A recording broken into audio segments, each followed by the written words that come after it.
Meet the Editors. നമസ്കാരം. Meet the editors ആരംഭിക്കുകയാണ്. പ്രതിഷേധങ്ങൾക്കിടയിലും വിവാദ സിനിമയായ ദ കേരള സ്റ്റോറി സംപ്രേഷണം ചെയ്യുകയാണ് ദൂരദർശൻ ഇപ്പോൾ. സിനിമയുടെ സംപ്രേഷണം തടയണമെന്നാവശ്യപ്പെട്ട് ഇടതുപക്ഷവും കോൺഗ്രസും തെരഞ്ഞെടുപ്പ് കമ്മീഷന് പരാതി നൽകിയിരുന്നു. പരാതി തെരഞ്ഞെടുപ്പ് കമ്മീഷന്റെ പരിഗണനയിൽ ഇരിക്കവെയാണ് സിനിമ സംപ്രേഷണം ചെയ്തിരിക്കുന്നത്. അതേസമയം സംപ്രേഷണം ചോദ്യം ചെയ്തുള്ള ഹർജിയിൽ കേന്ദ്ര സർക്കാരിന് ഹൈക്കോടതി നോട്ടീസ് അയച്ചു. പ്രസാർ ഭാരതിയും തെരഞ്ഞെടുപ്പ് കമ്മീഷനും ഒരാഴ്ചയ്ക്കുള്ളിൽ മറുപടി നൽകാൻ കോടതി നിർദ്ദേശിച്ചിരിക്കുകയാണ്. നേരത്തെ തീരുമാനിച്ചതുപോലെ കൃത്യം 8 മണിക്ക് തന്നെ ദി കേരള സ്റ്റോറി ദൂരദർശൻ സംപ്രേഷണം ചെയ്തു. 2 മണിക്കൂറും 15 മിനിറ്റുമാണ് സിനിമയുടെ ദൈർഘ്യം. സിനിമ സംപ്രേഷണം ചെയ്യാൻ തീരുമാനിച്ചതിനു ശേഷമുണ്ടായ പ്രതിഷേധങ്ങൾക്കിടെയാണ് സിനിമയുടെ പ്രദർശനം. കേരളത്തെ മോശമായി ചിത്രീകരിക്കുന്ന തരത്തിൽ നിർമ്മിച്ച സിനിമയ്ക്കെതിരെ വ്യാപക പ്രതിഷേധമാണ് വിവിധ കോണുകളിൽ നിന്ന് ഉയർന്നത്. പെരുമാറ്റച്ചട്ട ലംഘനം ചൂണ്ടിക്കാട്ടി പ്രതിപക്ഷ നേതാവും തെരഞ്ഞെടുപ്പ് നടക്കാനിരിക്കെയുള്ള സിനിമാ പ്രദർശനം സംശയാസ്പദമാണെന്ന് കാണിച്ച് CPM സംസ്ഥാന സെക്രട്ടറിയും തെരഞ്ഞെടുപ്പ് കമ്മീഷനെ സമീപിക്കുകയും ചെയ്തു. കേരളം ഇതാണ് എന്ന് ലോകത്തിന്റെ ബാക്കി ഭാഗങ്ങളിൽ തെറ്റായ രീതിയിൽ പ്രചരിപ്പിക്കുന്നതിന് വേണ്ടിയിട്ടുള്ള സിനിമയാണ്. ഈ തെരഞ്ഞെടുപ്പ് നടക്കുന്ന ഘട്ടത്തിൽ ദൂരദർശനിൽ പ്രദർശിപ്പിക്കുക എന്ന് പറഞ്ഞാൽ സംഘപരിവാർ സർക്കാർ ഏത് നിലയിലേക്കും പോകും. മുസ്ലിം വിരുദ്ധതയും കേരള വിരുദ്ധതയും കമ്മ്യൂണിസ്റ്റ് വിരുദ്ധതയും കുത്തിനിറച്ച ഒരു സിനിമ തെരഞ്ഞെടുപ്പിന്റെ ഈ സന്ദർഭത്തിൽ ദൂരദർശൻ ജനങ്ങൾക്ക് മുമ്പിൽ അവതരിപ്പിക്കുക. യുവജന സംഘടനകളും പ്രതിഷേധവുമായി തെരുവിലിറങ്ങി. ഡിവൈഎഫ്ഐയുടെ നേതൃത്വത്തിൽ തിരുവനന്തപുരം കുടപ്പനക്കുന്നിലെ ദൂരദർശൻ കേന്ദ്രത്തിലേക്ക് പ്രതിഷേധ മാർച്ച് നടത്തി. ആരോപണങ്ങളെയെല്ലാം വി മുരളീധരൻ പ്രതിരോധിച്ചു. എന്തായാലും സിനിമ തിയേറ്ററും OTTയും കടന്ന് ദൂരദർശനിലും എത്തിയതോടെ തെരഞ്ഞെടുപ്പിൽ വലിയ ചർച്ചാ വിഷയവുമായി. റിപ്പോർട്ടർ, തിരുവനന്തപുരം. കേരള സ്റ്റോറി തിരഞ്ഞെടുപ്പ് ലക്ഷ്യമിട്ടോ എന്നതാണ് ചോദ്യം.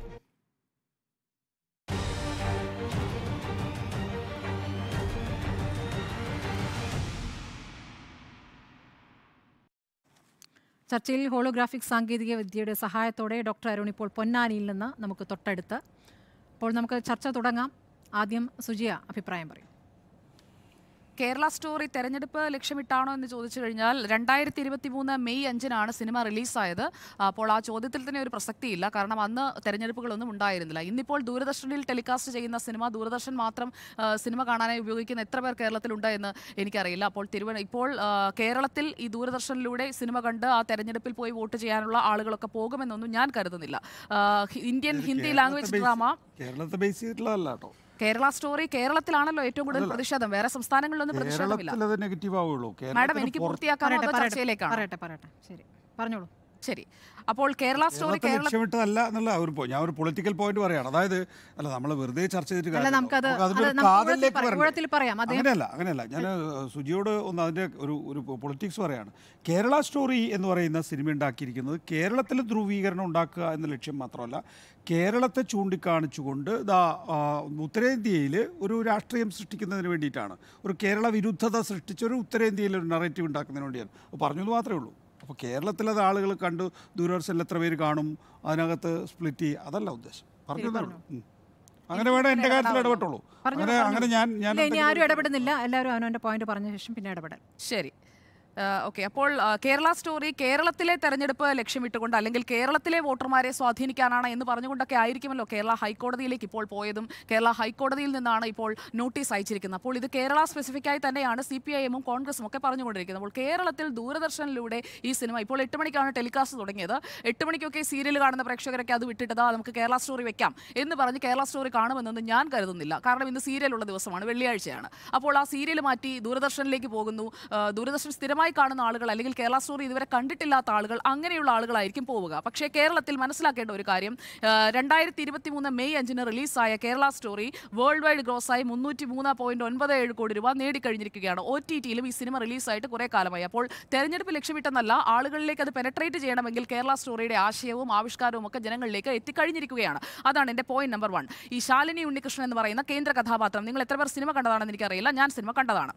ശാലിനി ഉണ്ണികൃഷ്ണൻ എന്ന് പറയുന്ന അതിലെ കേന്ദ്ര കഥാപാത്രം നഴ്സാകാനെത്തി, ഇസ്ലാമിക് സ്റ്റേറ്റിലെത്തി, അഫ്ഗാനിസ്ഥാനിൽ തടവിലാകുന്നതും അവർ നേരിടുന്ന ക്രൂരതയും അതിനുശേഷം അവർ തടങ്കലിൽ നിന്ന് ഓടി രക്ഷപ്പെടുന്നതും അതിനുശേഷം അവരെ പിടികൂടിയതിനു ശേഷം അവർ നടത്തുന്ന വെളിപ്പെടുത്തലുകളിലൂടെയാണ് ആ സിനിമ പ്രോഗ്രസ് ചെയ്യുന്നത്. അത് ആ സിനിമയെക്കുറിച്ച് തന്നെ ആ സിനിമയുടെ ആശയം വ്യക്തമാക്കുന്ന അതേക്കുറിച്ചുള്ള എല്ലാ നോട്ട്സിലും പറഞ്ഞിരിക്കുന്നത് it's a Hindi language drama film language ഡ്രാമയാണ്. അല്ലാതെ ഒരു ആശയത്തിൻ്റെ ആവിഷ്കാരമല്ലാതെ അതിനപ്പുറത്തേക്ക് യഥാർത്ഥമായ സംഭവങ്ങളാണ് അതിൽ മുഴുവൻ എന്ന് പറഞ്ഞു കഴിഞ്ഞാൽ എല്ലാ സിനിമയും അങ്ങനെയാകുമല്ലോ. അങ്ങനെയാണെങ്കിൽ ആടുജീവിതം എന്ന് പറയുന്ന ബെന്യാമിൻ്റെ നോവലിലെ ചില കാര്യങ്ങളൊന്നും സിനിമയായപ്പോൾ ഇല്ലല്ലോ. അപ്പോൾ പുറത്തുള്ള കാര്യങ്ങൾ, സംഭവങ്ങൾ, ഇതിവൃത്തങ്ങൾ അതൊക്കെ പ്രമേയമാകുന്നതാണ് സിനിമ. അങ്ങനെയുള്ള സിനിമകളാണ് നമ്മൾ കണ്ടുകൊണ്ടിരിക്കുന്നത്. അങ്ങനെയുള്ള ഒരു സിനിമ മാത്രമാണ് കേരള സ്റ്റോറി. പിന്നെ ആ സിനിമയുടെ ഉള്ളടക്കത്തിലേക്ക് വന്നു കഴിഞ്ഞാൽ നിമിഷ എന്ന ഫാത്തിമ ഈസ, സോണിയ സെബാസ്റ്റ്യൻ എന്ന ആയിഷ, റഫീല, മറിയം എന്ന മെറിൻ ജേക്കബ്, ഇവരൊക്കെ മലയാളികളാണെന്നും ഇവരൊക്കെ ഇസ്ലാമിക് സ്റ്റേറ്റിന്റെ ഭാഗമാകാൻ പോയവരാണെന്നും ഒക്കെയുള്ളത് അന്വേഷണ ഏജൻസികൾ തന്നെ കണ്ടെത്തിയതാണ്. ഖൊറാസൻ പ്രവിശ്യയിൽ ഇസ്ലാമിക് സ്റ്റേറ്റിൽ ചേരാൻ പോയി അഫ്ഗാനിസ്ഥാനിലെ ജയിലിൽ കഴിഞ്ഞ 4 സ്ത്രീകളുടെ പേരാണ് ഞാൻ ഈ പറഞ്ഞത്. അപ്പോൾ ഈ ശാലിനി ഉണ്ണികൃഷ്ണൻ എന്ന് പറയുന്നത് ഒരു റഫറൽ പോയിന്റ് മാത്രമാണ്. പിന്നെ ഈ ശാലിനി ഉണ്ണികൃഷ്ണൻ എന്ന് പറയുന്ന ഒരു കഥാപാത്രത്തെ സാങ്കല്പികമായി സൃഷ്ടിച്ചു എന്ന് പറയാൻ കഴിയാത്തത് ഇങ്ങനെയുള്ള സംഭവങ്ങൾ കേരളത്തിൽ ഈ സിനിമ 2023 റിലീസാകുന്നത്. അതിനു മുൻപ് കേരളത്തിൽ നിന്ന് പോയ സ്ത്രീകൾ ഉണ്ട്. 1, 2, 10 എന്നുള്ളതല്ല, ഒന്നെങ്കിലും ഉണ്ടെങ്കിൽ അത് ഒരു സാങ്കല്പിക കഥാപാത്രമല്ല. അങ്ങനെ ഒരു സംഭവം നടന്നിട്ടുണ്ട്. അതേക്കുറിച്ചാണ് ഈ സിനിമയിൽ വ്യക്തമായി പറഞ്ഞു വെക്കുന്നത്. ഈ സിനിമയുടെ ഇതിവൃത്തം പുരോഗമിക്കുന്നതും അങ്ങനെയാണ്. പിന്നെ ആടുജീവിതം എന്ന നോവലിലുള്ള ചില രംഗങ്ങളൊക്കെ സിനിമയായപ്പോൾ ഒഴിവാക്കപ്പെട്ടതുപോലെ യഥാർത്ഥ ജീവിതത്തിൽ ഇവർ നേരിട്ട എന്തെങ്കിലും കാര്യങ്ങളൊക്കെ സിനിമയിൽ ഒരുപക്ഷെ ഒഴിവാക്കപ്പെട്ടിട്ടുണ്ടാകാം. മറ്റു ചില കാര്യങ്ങൾ ഭാവനയിലൂടെ കൂട്ടിച്ചേർത്തിട്ടുമുണ്ടാകാം. അത് സിനിമയിലെല്ലാം സംഭവിക്കുന്നതാണ്. മറ്റ് സിനിമകളിലും അത് സംഭവിക്കുന്നത് നമ്മൾ കണ്ടിട്ടുണ്ട്. NIA 2017 ഡിസംബറിൽ പുറത്തുവിട്ട IS-ലേക്ക് കേരളത്തിൽ നിന്ന് റിക്രൂട്ട് ചെയ്ത സ്ത്രീകളുടെയും പുരുഷന്മാരുടെയും ചിത്രമടങ്ങിയിട്ടുള്ള ഒരു പട്ടികയുണ്ട്. ആ പട്ടികയും ഞാൻ പരിശോധിച്ചിരുന്നു. അപ്പോൾ ആ പട്ടികയിലും ഈ പറയുന്ന പേരുകാരുണ്ട്. ഈ 2017 പുറത്തുവിട്ട പട്ടികയിലും ഞാൻ മുമ്പേ പറഞ്ഞ 4 പേരുടെയും പേരുകളുണ്ട്. കേരളത്തിൽ നിന്ന് 120 പേരാണ് ഇസ്ലാമിക് സ്റ്റേറ്റിൽ ചേരുകയോ ചേരാൻ ശ്രമിക്കുകയോ ചെയ്തതായി സുരക്ഷാ ഏജൻസികൾ കണ്ടെത്തിയിട്ടുള്ളത്. അതുപോലെ തന്നെ 600 തീവ്രവാദികളാണ് നങ്കർഹറിൽ വെച്ച് കീഴടങ്ങുന്നത്. ആ കീഴടങ്ങിയവരിൽ കേരളത്തിൽ നിന്നുള്ള ആളുകളുമുണ്ട് എന്നുള്ളത് അന്ന് തന്നെ വാർത്തകളായതാണ്. നിങ്ങൾക്ക് എല്ലാവർക്കും ഓർമ്മയുള്ളത് കൊണ്ട് ഞാനത് വിശദമായി പറയണമെങ്കിൽ അടുത്ത ഘട്ടത്തിൽ പറയാം. ഇസ്ലാമിക് സ്റ്റേറ്റിന്റെ ഘടകങ്ങൾ കേരളത്തിൽ പ്രവർത്തിക്കുന്നുണ്ടോ എന്നുള്ളതാണ് അടുത്ത ചോദ്യം. പ്രവർത്തിക്കുന്നുണ്ട് എന്നുള്ളതാണ് അന്വേഷണ ഏജൻസികൾ കണ്ടെത്തിയിരിക്കുന്നത്. സുജയ പാർവതിയുടെ കണ്ടെത്തലല്ല, അന്വേഷണ ഏജൻസികളുടെ കണ്ടെത്തലിനെ കുറിച്ചാണ് ഞാൻ പറയുന്നത്. അതിന്റെ വിശദാംശങ്ങളിലേക്ക് കൂടി നമുക്ക് പോകാം. ഇസ്ലാമിക് സ്റ്റേറ്റുമായി ബന്ധപ്പെട്ട് പ്രവർത്തിച്ചു എന്ന കേസിൽ 6 പ്രതികൾക്കാണ് 2019 ഡിസംബറിൽ കൊച്ചിയിലെ NIA കോടതി 14 വർഷത്തെ കഠിന തടവ് വിധിച്ചത്. അഫ്ഗാൻ സേനയ്ക്ക് മുന്നിൽ നങ്കർഹറിൽ വെച്ച് കീഴടങ്ങിയ 600 തീവ്രവാദികളിൽ കേരളത്തിൽ നിന്നുള്ള ഇസ്ലാമിക് സ്റ്റേറ്റിൽ ചേരാനായി പോയ ആളുകളുമുണ്ട് എന്നുള്ളത് അവിടെ നിന്നുള്ള റിപ്പോർട്ടുകൾ അത് കേന്ദ്ര സർക്കാർ സ്ഥിരീകരിക്കുകയും വിവിധ മാധ്യമങ്ങളിലൂടെ, അന്താരാഷ്ട്ര മാധ്യമങ്ങളിലൂടെ എല്ലാം പുറത്തു വരികയും ചെയ്തതാണ്. പിന്നെ കേരളത്തിൽ NIA അന്വേഷിച്ചുകൊണ്ടിരിക്കുന്ന 2019 വരെയുള്ള കേസുകളുടെ പട്ടിക എടുത്ത് നോക്കിയാൽ 30 കേസുകളാണ് NIA 2019 ഡിസംബർ വരെ അന്വേഷിച്ചുകൊണ്ടിരുന്നത്. അതിൽ 10 എണ്ണം ഇസ്ലാമിക് സ്റ്റേറ്റുമായി ബന്ധപ്പെട്ടതാണ്. അതിൽ തന്നെ പ്രതികളെ അറസ്റ്റ് ചെയ്യുകയോ കുറ്റപത്രങ്ങൾ തയ്യാറാക്കുകയോ ചെയ്യുന്ന കാര്യങ്ങൾ പ്രോഗ്രസ് ചെയ്തുകൊണ്ടിരിക്കുന്നതാണ് അതുവരെയുള്ള ഡാറ്റ. അഫ്ഗാനിസ്ഥാനിൽ നിന്നും പശ്ചിമേഷ്യൻ രാജ്യങ്ങളിൽ നിന്നും ഇന്ത്യയിലേക്ക് തിരികെ കൊണ്ടുവന്ന ആളുകളും ഈ അറസ്റ്റിലായവരിൽ പെടുന്നുണ്ട്. പിന്നെ ചിലരെ അറസ്റ്റ് ചെയ്തത് കേരളത്തിൽ ഭീകരാക്രമണം ആസൂത്രണം ചെയ്തു എന്ന് പറഞ്ഞുകൊണ്ടാണ് ചിലരെ പിടികൂടിയത്. പിന്നെ എങ്ങനെയാണ് ഇസ്ലാമിക് സ്റ്റേറ്റിന്റെ ഒരു റിക്രൂട്ട്മെന്റ് കേരളത്തിൽ നടക്കുന്നത്? കേരളത്തിൽ എത്ര ഘടകങ്ങൾ പ്രവർത്തിച്ചു, എത്ര വേരുകൾ ഉണ്ടായിരുന്നു, അതുകൂടി നമ്മൾ മനസ്സിലാക്കേണ്ടതുണ്ട്. പ്രത്യേക ഗ്രാമീണ മേഖലകളിൽ നിന്ന് ആളുകളെ തെരഞ്ഞുപിടിച്ചതിലേക്ക് കൊണ്ടുവരുന്ന ഒരു നെറ്റ്വർക്ക് പ്രവർത്തിച്ചിരുന്നു എന്നുള്ളത് കാസർഗോട്ട് നിന്ന് പോയ ഇസ്ലാമിക് സ്റ്റേറ്റിലേക്ക് പോയ ആളുകളുടെ, കുടുംബത്തോടൊപ്പം തീർത്ഥാടനത്തിന് പോകുന്നുവെന്ന് പറഞ്ഞ് പോയ ആളുകളുടെ ഒക്കെ വിവരങ്ങൾ എന്ന് പറയുന്നത് കഥയല്ല, സാങ്കല്പികമല്ല, അത് നടന്നതാണ്. IS-ൽ ചേരുകയോ ചേരാൻ ശ്രമിക്കുകയോ ചെയ്ത 120 പേർ വരെ ഉണ്ടെന്നുള്ളത് അന്താരാഷ്ട്ര മാധ്യമങ്ങളടക്കം റിപ്പോർട്ട് ചെയ്തതാണ്. ചിലർ പശ്ചിമേഷ്യയിൽ ജോലി ചെയ്തുകൊണ്ടിരിക്കെ സിറിയയിലേക്കോ അഫ്ഗാനിസ്ഥാനിലേക്കോ പോയവരും ബാക്കിയുള്ളവരിൽ ഭൂരിഭാഗം പേരും കേരളത്തിൽ നിന്ന് നേരിട്ട് പോയവരുമാണ്. 2018 നമുക്കറിയാം സിറിയയിലും ഇറാഖിലും ഒക്കെ ഇസ്ലാമിക് സ്റ്റേറ്റ് എന്ന് പറയുന്ന ഭീകര സംഘടനയ്ക്ക് വലിയ തിരിച്ചടി നേരിട്ടത്. ആ തിരിച്ചടി നേരിട്ടപ്പോൾ പോലും കേരളത്തിൽ നിന്ന് 10 പേർ ഇസ്ലാമിക് സ്റ്റേറ്റിൽ ചേരുന്നതിനായി ഇവിടെ നിന്ന് പുറപ്പെട്ടു പോയി എന്നുള്ളതാണ് സുരക്ഷാ ഏജൻസികൾ പറയുന്നത്. അവരുടെ റിപ്പോർട്ടാണ് ഞാൻ കോട്ട് ചെയ്തത്. പിന്നെ മുഹമ്മദ് മൊഹ്സിൻ എന്ന് പറയുന്ന മലപ്പുറത്തു നിന്നുള്ളൊരു എഞ്ചിനീയറിംഗ് വിദ്യാർത്ഥിയുടെ ഒരു മരണ വാർത്ത, ആ വാർത്ത നമ്മൾ മാധ്യമങ്ങളിൽ കൊടുത്തതാണ്. വിശുദ്ധ യുദ്ധത്തിൽ പങ്കെടുക്കാൻ പോയി എന്നൊക്കെയുള്ളൊരു നറേറ്റീവ് ആ സമയത്താണ് വരുന്നത്. ഞാൻ ആ നറേറ്റീവ് ആവർത്തിക്കാനല്ല ശ്രമിക്കുന്നത്. മലപ്പുറത്തു നിന്നുള്ള എഞ്ചിനീയറിംഗ് വിദ്യാർത്ഥി മുഹമ്മദ് മൊഹ്സിൻ അഫ്ഗാനിസ്ഥാനിലെ ഒരു ഡ്രോൺ ആക്രമണത്തിലാണ് കൊല്ലപ്പെട്ടത്. അത് 2019 ഓഗസ്റ്റിലാണ് കുടുംബത്തിന് വിവരം കിട്ടുന്നത്. കുടുംബത്തിന്റെ ഏക പ്രതീക്ഷയായിരുന്ന ഏക ആൺതരി മുഹമ്മദ് മൊഹ്സിൻ. അപ്പോൾ ഈ മുഹമ്മദ് മൊഹ്സിന്റെ മരണം, മുഹമ്മദ് മൊഹ്സിൻ എങ്ങനെയാണ് അവിടെ എത്തിയത്, അതേക്കുറിച്ചൊക്കെയുള്ള അന്വേഷണത്തിന്റെ തുടർച്ചയിലാണ് ഈ ഇസ്ലാമിക് സ്റ്റേറ്റിൽ പോയ 17 ഇന്ത്യക്കാരെ ആ കാലഘട്ടത്തിൽ സുരക്ഷാ ഏജൻസികൾ അവിടെ വെച്ച് തിരിച്ചറിയുന്നത്. അതിൽ 3 പേർ കേരളത്തിൽ നിന്നുള്ളവരായിരുന്നു. അവർ പശ്ചിമേഷ്യയിൽ നിന്ന് ജോലി ചെയ്ത് അവിടെ നിന്ന് 2013-14 കാലഘട്ടത്തിൽ സിറിയയിലേക്ക് പോയി. അതിനുശേഷമാണ് സ്ത്രീകളും കുട്ടികളും അടക്കം കേരളത്തിൽ നിന്നുള്ള 2 ഡസനോളം ആളുകൾ ഇസ്ലാമിക് സ്റ്റേറ്റിൽ ചേരുന്നതിനായി പോയത്. ഇവർ കാസർഗോഡ് ജില്ലയിൽ നിന്നുള്ളതാണ് ഒന്നാമത്തെ ഘടകം. രണ്ടാമത്തേത് കണ്ണൂർ ജില്ലയിലാണ്. കണ്ണൂർ ഘടകത്തിലെ അംഗങ്ങൾ സിറിയയിലേക്ക് പോകാനാണ് ശ്രമിച്ചത്. മൂന്നാമത്തെ ശാഖ എന്ന് പറയുന്നത് ഒമർ അൽ ഹിന്ദി, കണ്ണൂരിലെ ചൊക്ലിയിലാണ് ഒമർ അൽ ഹിന്ദിയുടെ ആസ്ഥാനം. അങ്ങനെ 3 ഘടകങ്ങളാണ് കേരളത്തിലുള്ളത്. അത് ഈ 3 ഭാഗങ്ങളിലായി ഉണ്ട് എന്നുള്ളത് അന്വേഷണ ഏജൻസികൾ കണ്ടെത്തിയതാണ്. പിന്നെ ഈ ഒമർ അൽ ഹിന്ദിയെ കുറിച്ച് പറയാം. മൻസീദ് മുഹമ്മദ് എന്നയാളാണ് ഇതിന്റെ ലൂപ്പ്. അയാളെക്കുറിച്ചുള്ള അയാളുടെ ശബ്ദ സംഭാഷണങ്ങൾ അടക്കം മാധ്യമങ്ങളിലൂടെ ടെലിഗ്രാമിലൂടെയുള്ള കമ്മ്യൂണിക്കേഷൻസ് അതെല്ലാം വാർത്തയായതാണ്.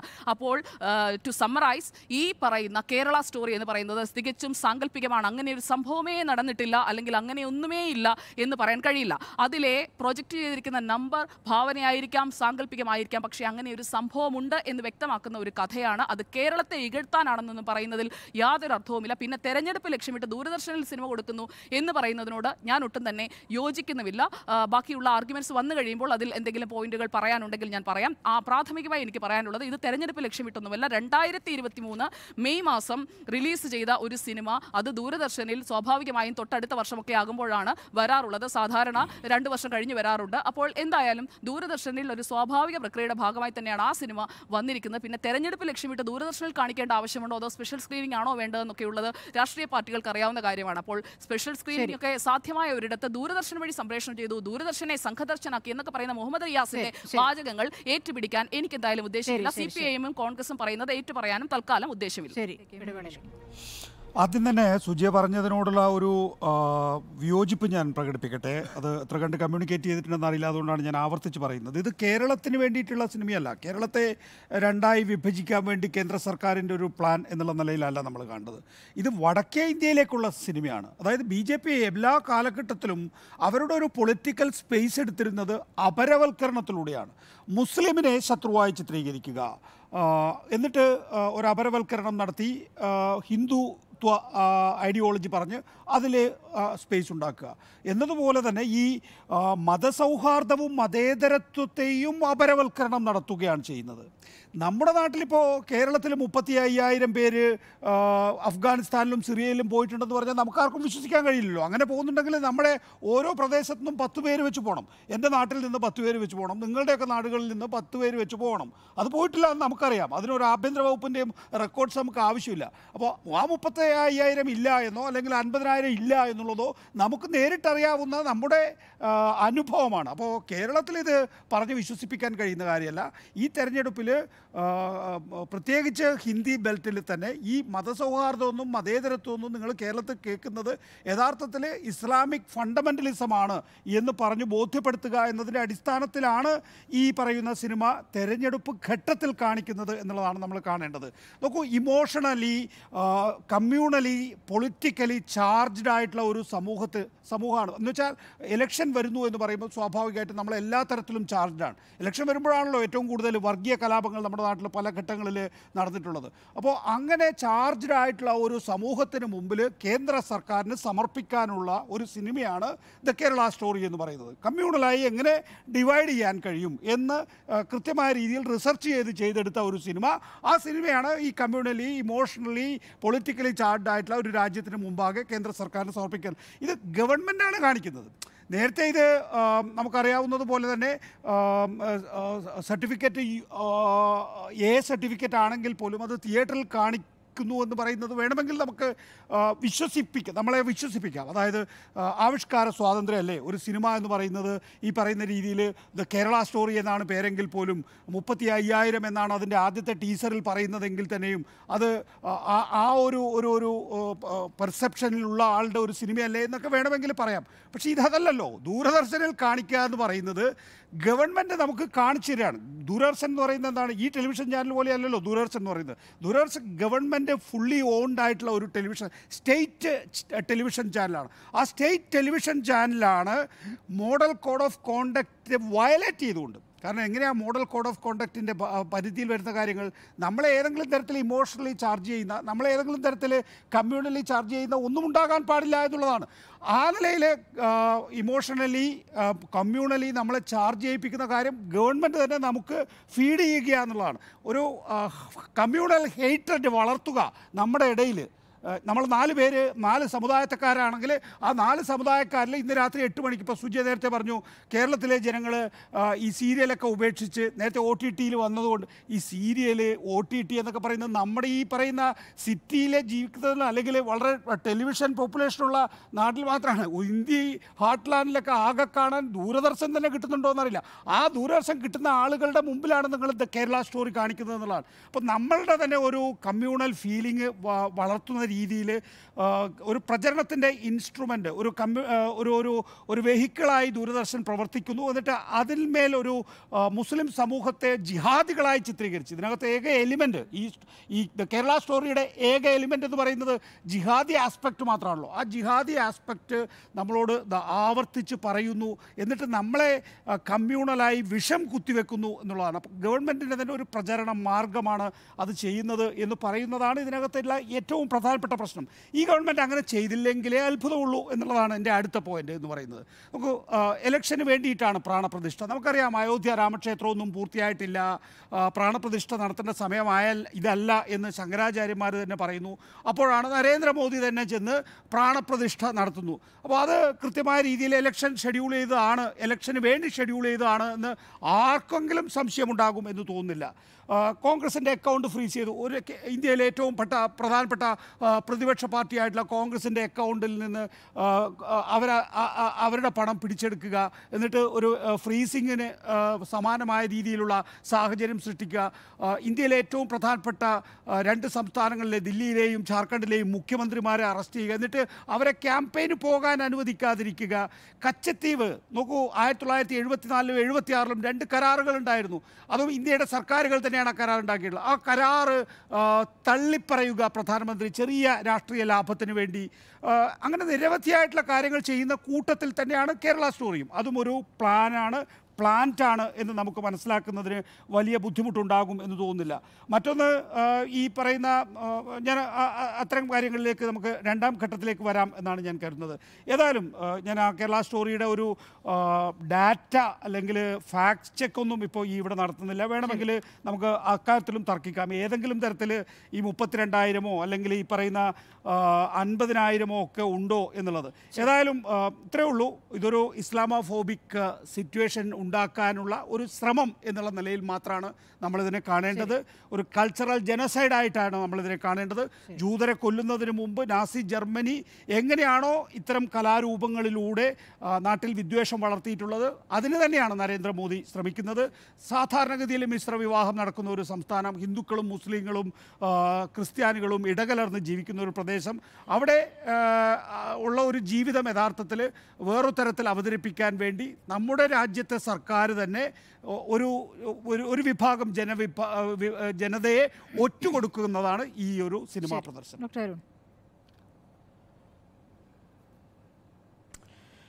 സ്മൃതി, അത്യന്തം നിർഭാഗ്യകരമാണ് ഇവിടെ കേട്ട ചില ശബ്ദങ്ങൾ. അത് സെലക്റ്റീവ് റിപ്പോർട്ടിങ്ങിൻ്റെ ഭാഗമാണ്. അത് സുജയുടെ ഭാഗത്തു നിന്നുണ്ടായി എന്നുള്ളതാണ് ആദ്യഘട്ടത്തിലെ വിമർശനമായി ഞാൻ ഉന്നയിക്കുന്നത്. കാരണം സുജയ അതിൽ പറഞ്ഞപ്പോൾ എപ്പോഴെങ്കിലും ഈ കണക്കുകൾ പറയും എന്ന് ഞാൻ കരുതി. ഈ സിനിമ മുന്നോട്ട് വെച്ച ടീസർ മുതൽ ട്രെയിലർ വരെ ചില കണക്കുകൾ മുന്നോട്ട് വെച്ചിരുന്നു. അടുത്ത കാലത്തിറങ്ങിയ ഒരു രാഷ്ട്രീയ അശ്ലീലമാണ്, യഥാർത്ഥത്തിൽ രാഷ്ട്രീയ അശ്ലീല സിനിമയാണ് കേരള സ്റ്റോറി എന്നതാണ് എൻ്റെ ഈ വിഷയത്തിലെ ആദ്യത്തെ ടേക്ക്. ഈ പ്രചരണവേല അഥവാ പ്രൊപ്പഗാൻഡ എന്നുള്ളത് ഒരു ജനാധിപത്യ രാജ്യത്ത് ഒരു വലിയ ആയുധമാണ്. അത് ഒരു ഫാസിസ്റ്റ് രാജ്യത്ത്, ഏകാധിപത്യ രാജ്യത്ത് മർദ്ദനോപകരണങ്ങൾ എങ്ങനെയാണോ പ്രവർത്തിക്കുന്നത് അതുപോലെയാണ് ഒരു ജനാധിപത്യ രാജ്യത്ത് ഈ പ്രചരണായുധങ്ങൾ ഉപയോഗിക്കുന്നത് എന്ന് വാൾട്ടർ ലിപ്മാൻ എന്ന് പറയുന്ന ഈ പ്രചരണവേലയെക്കുറിച്ച് പഠിച്ചിരിക്കുന്ന സാമൂഹ്യ ശാസ്ത്രജ്ഞൻ പറഞ്ഞിട്ടുണ്ട്.